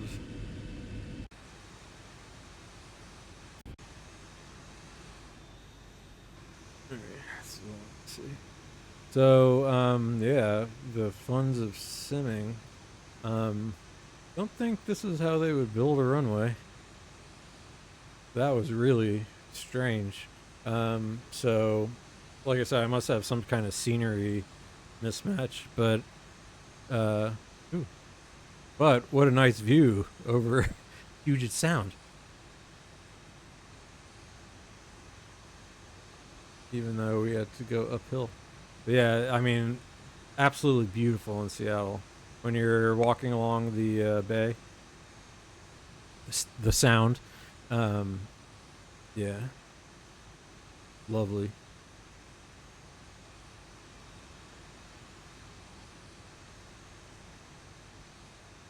And you know, the weather was really nice when I went. So, okay, we will taxi on in and just finish up real quick. Oh, are we? Alright, so we'll go ahead and cross here. Hopefully the aircraft doesn't roll backwards. Need all this thrust to get up this hill.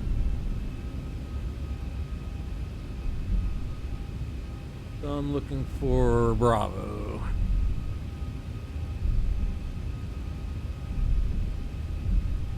Okay, let's pretend they told us good to cross.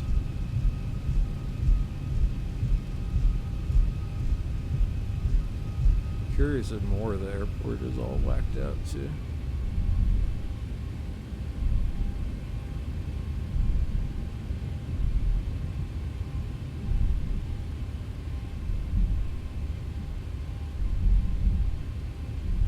Alright, otherwise, see, when I don't press the toga button while I'm landing, that was okay, even though the visual reference was really wacky for me because the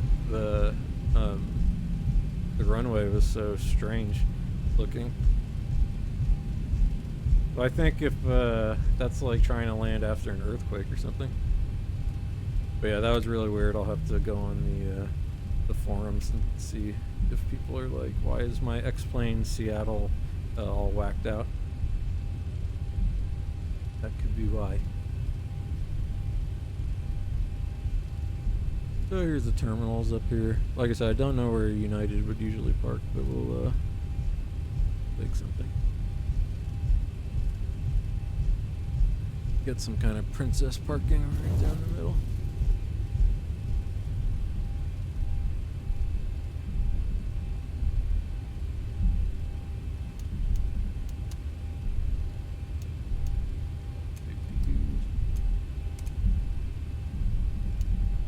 Lights can start coming off.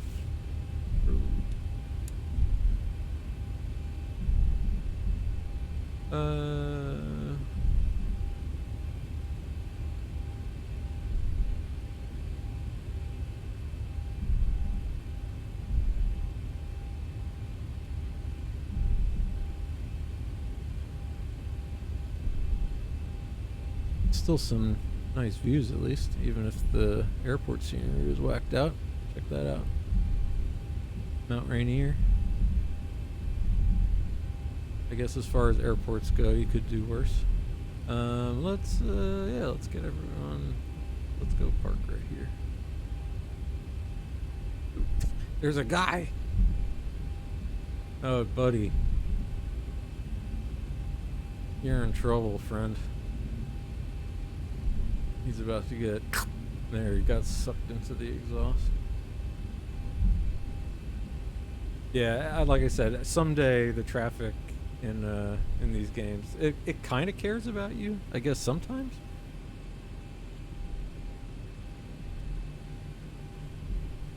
Oh, we have auto docking system. So I'll just take this, like I said, princess parking. We're gonna...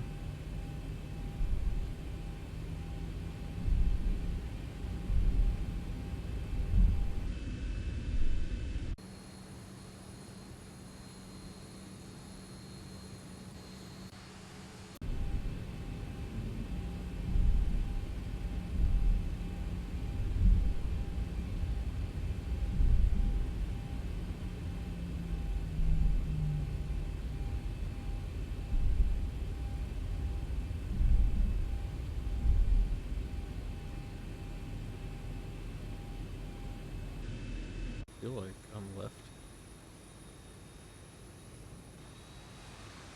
I'm right on.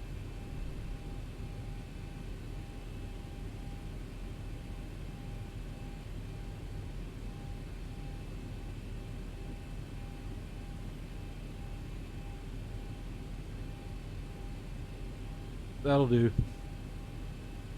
Alright, parking brake.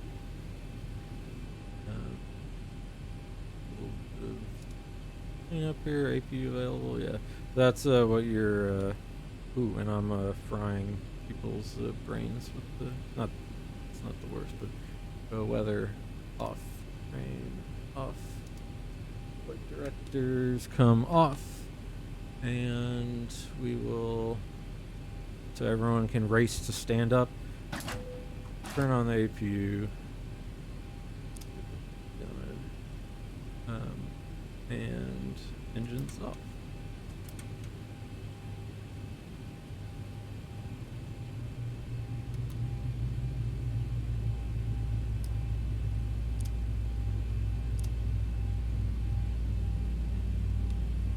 Alright, some lights are coming off, and alright, cool. There's these heat. Hydraulics come off. I never told people to put their seat belts back on. Okay, go to the fuel switches, keep one on for the APU before we go to ground power. But yeah, we made it with virtual souls this time. I got him there. Yeah, so I'm gonna watch back the landing and I'm gonna see what's going on with that scenery. But that was a fun flight, a relaxing one. I always like flying over the west coast or the western United States generally.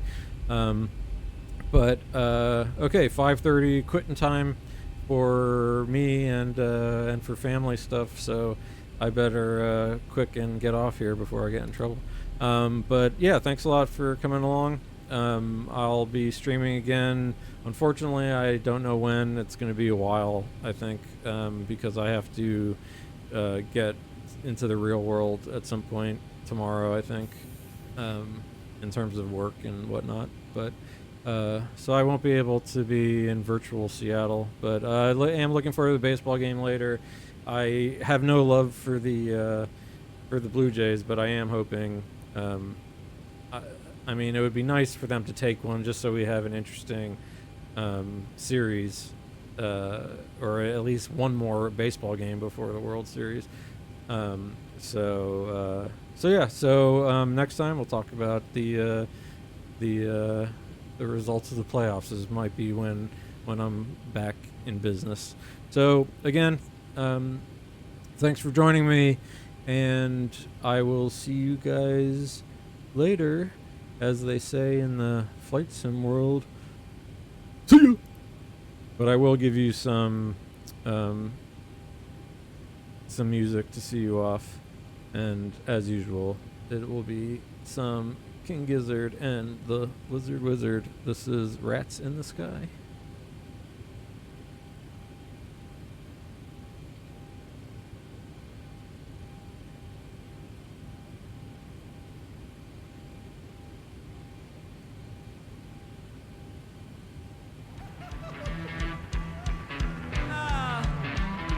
Sometimes I think I wasn't cut out for this world.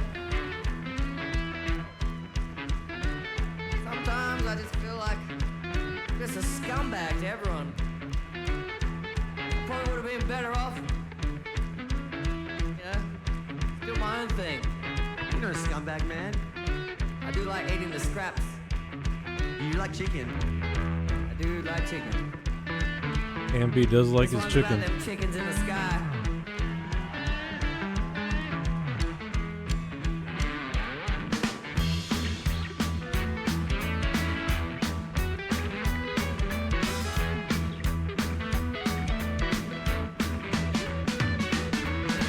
I'd rather be amongst the clouds, elevated in the sky. Don't get too much up on the ground, elevated, rats in the sky.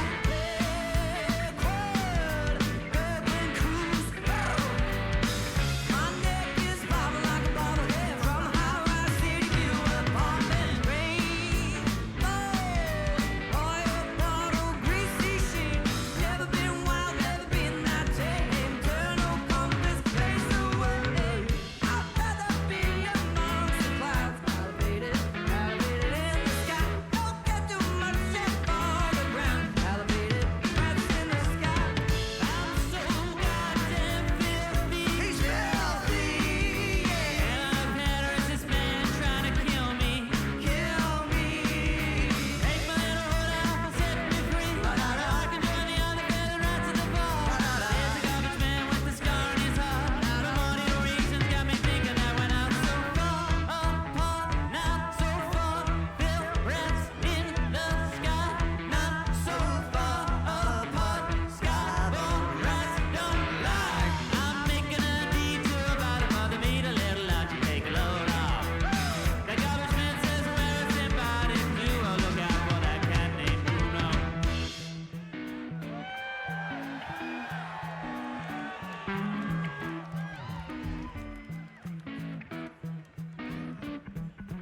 Bread crusts are my banquet, puddles are my wine.